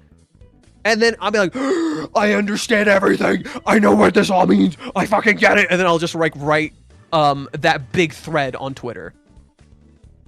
Like I don't have, no, it's not that I don't understand the chapter completely. I'm missing a piece. I feel like I'm missing a puzzle piece. And if I get that puzzle piece, I can just click it all together. And then suddenly like, it's like an epiphany moment. And then you just go fucking nuts and write. That's literally what it feels like. And so I feel like for a bit, I haven't gotten that missing piece. For just a hot minute, I feel like I haven't gotten that missing piece that just kind of starts my train. You know, clicks it all together. Ruka can't stop replaying someone else's words, while Kazuya can't stop replaying his own. There's only one time where he replays Chizuru's words. He replays Umi's words. He replays Chizuru's words. But that's it, right? He only ever has two things said to him. In contrast, Ruka, that's one. This is when Ruka says she's the temporary girlfriend. So this is the beginning, right? Ruka telling Umi something. So Ruka's connection to Umi is specifically her wanting to tell him something, which is very ironic because it literally matches Kazuya.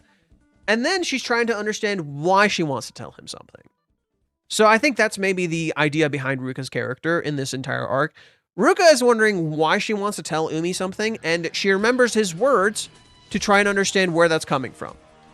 Then you go to Kazuya, and Kazuya is kind of like the opposite.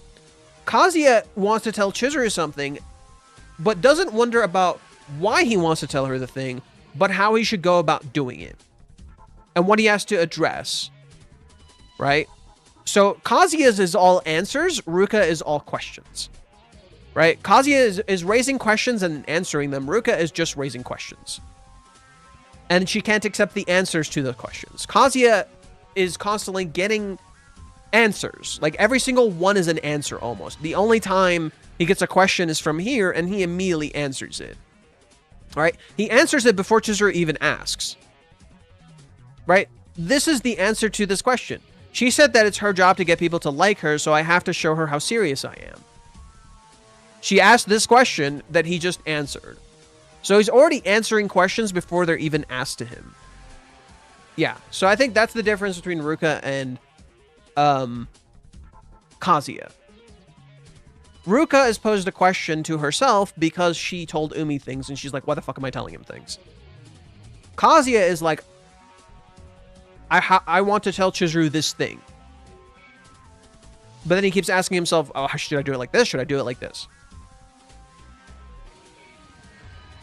It's always in someone in chat says a trigger word that Fate has that, oh shit, that it's moment. Actually, no. I have some of those moments here, but never enough to fully be like, oh, this is what I want to write. I think I've only had that like 3 times in chat where someone says something in chat and I'm like, oh, now I want to write. And it's only happened like 3 times. Most of the time, it happens outside of streams. Most of the times, it actually happens outside of streams. Oh god, Twitch side wrote a lot more, I guess. Leaks are the worst. Never read leaks; they suck. Yeah, listen to Johan on this one. He's on. No, nowadays leaks are not that biased. I just read them so I don't get spoiled. But I might try to take a break. Yeah, just do that. It doesn't matter if understand over. You think the lake isn't very biased? It is. Someone is writing this. This is someone's interpretation of someone else's work. Even if they like, even if the description sounds incredibly accurate, it's probably not in some ways. That's why I'm saying I don't recommend reading the leaks. They're not as accurate as you think they are. You just, to you, they sound accurate, but they're not. You're not actually experiencing it for yourself. That's why I'm saying try to experience the manga for you instead of what someone else interprets the manga is like. That's all. It's not because it's biased or shitty. Everyone is inherently biased. Unlike One Piece, not many does random spoilers on YouTube's or instead with Kanokari. Yeah, I try to avoid. I don't even talk about the leaks, bro. I just avoid them. I don't see them. I don't interact with them. Fuck them. The reason to me why leaks suck to me isn't that they aren't accurate, but because they make me form opinions that get immediately countered by the actual release. So it's actually a wasted stress. Exactly. Exactly.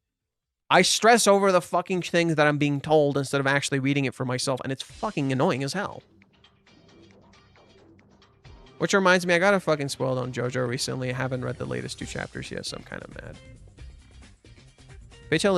Faye totally got you on taking a break on the writing. That's why I waited until after the Umi X Ruka meeting to really write something. I just don't have a fully formed perspective on it.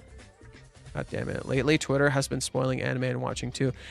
Twitter recently, like, had a crazy fucking leak from Kingdom Hearts. And it's like the entire intro to the canceled mobile game. And everyone's like, what the fuck? And it's insane. It's fucking bonkers. And I watched it and I'm like, what the fuck? That's crazy. I'm pretty good at avoiding spoilers for like anything. But that one just like caught my attention. I'm just like, you know what? You know what? I'm watching it. Fuck it. I'm gonna watch it. And I did. And I don't regret it. Mostly because I haven't had anything Kingdom Hearts in a hot minute. So like just getting something is nice. Plus this was a canceled game. So if anything, it kind of got my hopes up that we might get that game properly ported. Just a random clip from the middle of the episode that just came out kind of thing.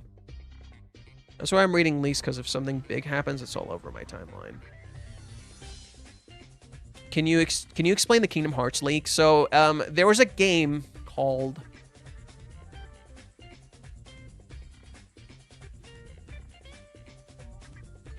Shit. So there was a game. It was going to release a few years ago. Or sorry, it was 2025, so a year ago. It's called Missing Link. This is what the game was. It was called Missing Link. Around May 2025, they canceled the game. Just fucking canceled it. Now, this game is called Missing Link because it was going to be a, well, quite literally like the name. It was an era between the fairy tale era that was introduced in the mobile game for Kingdom Hearts and between the current Kingdom Hearts era. So it's like a generational gap, or a bridge, a generational bridge. So this game had crazy lore implications, like fucking insane lore implications, and it got canceled. So people were like, "How am I supposed to interact with Kingdom Hearts 4 if this game was fucking canceled?" So for some reason, they released the entire intro to this game. And the intro is bonkers. It's immediately connected to Kingdom Hearts 4 because it shows the dark side from the Kingdom Hearts 4 version. So not the normal Kingdom Hearts dark side, the dark side from Kingdom Hearts 4, the crazy big fucking monster shadow that's like fucking wrecking the city. It shows that thing. And it shows people in like astronaut suits fighting this guy. And there's 7 of them. And 2 of them get killed. They get fucking crushed and they get turned into hearts. And they like fight this thing, they beat it. And after they beat it, it like fades out. The way they like fight it is like delving into the heart, just like the intro heart sequence, which is really fucking cool. And then afterwards, there's like this message that's like being sent somewhere. And you see the message pass from hand to hand to hand to hand to hand to hand until it reaches the final person. I think that's meant to symbolize how the Book of Prophecies was passed down hand by hand from people and people until it eventually reached the person it was supposed to, like literally a message. And I think that matches the theme of Missing Link. They show this character, this guy right here, they show him, his name is Brane. He time traveled from the fairy tale era to end up in this era. And this era apparently has a lot of connections to the Book of Prophecies and a lot of crazy shit. It just looks really different. It looks like modern day shit, and it's like, what the fuck? It's modern day shit, and they got keyblades. Like, these motherfuckers literally look like normal ass dudes. But then there's all it's kind of like a mix of, like, look at the key art. It kind of looks like a mix of Victorian era and modern day shit, and it's really trippy. It's trippy as balls, and that's what makes it interesting. My hope, based on this leak, and based on the way the game was canceled, is that this gets turned into a proper video game on consoles.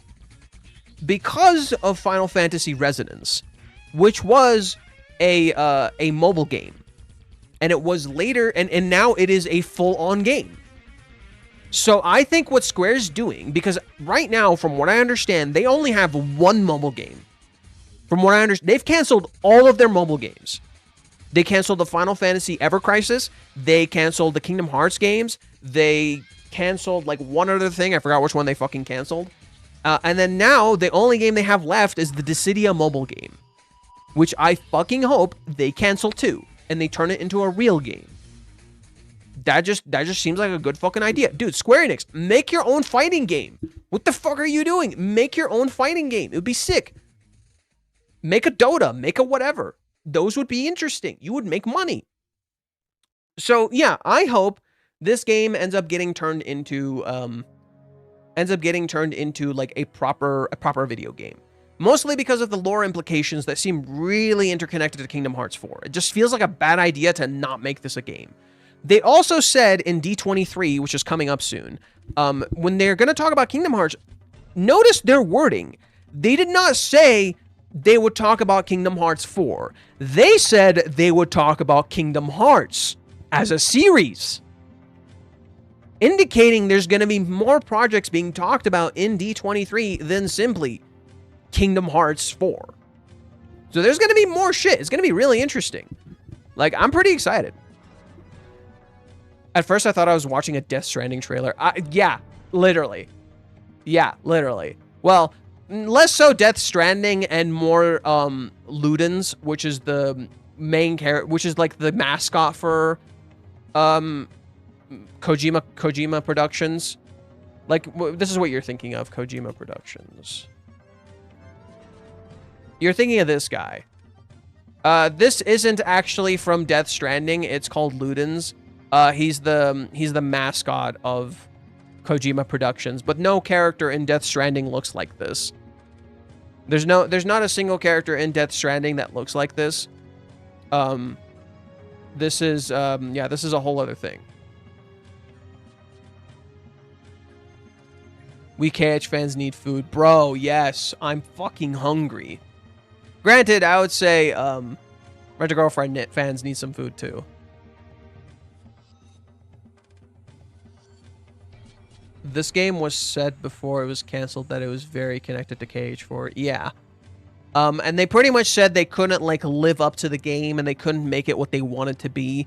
And I think that's really important because it's like, what they want to do is too much, and it would have been another game relegated to a mobile console with insane lore implications. That's such a bad fucking idea. Don't do that. Don't be that guy. Don't put another fucking mobile game with insane lore implications. Or sorry, don't make another game with insane lore implications on a fucking mobile game. Please don't. So I think that's good. That if it becomes a real game, that's just a whole lot better. Okay. I've put it off for a little bit. I'm gonna take a little break, gang. I'll come back in maybe an hour or two, just after I take a small break. So I might come back around 2 or 3. Or 2:30, somewhere there, and we can talk a little bit more. We'll delve into more stuff. I should be like mostly rested by that point, and I'll feel a little better. Plus, more people will have written things. Like, we can read Reddit and we can read Twitter.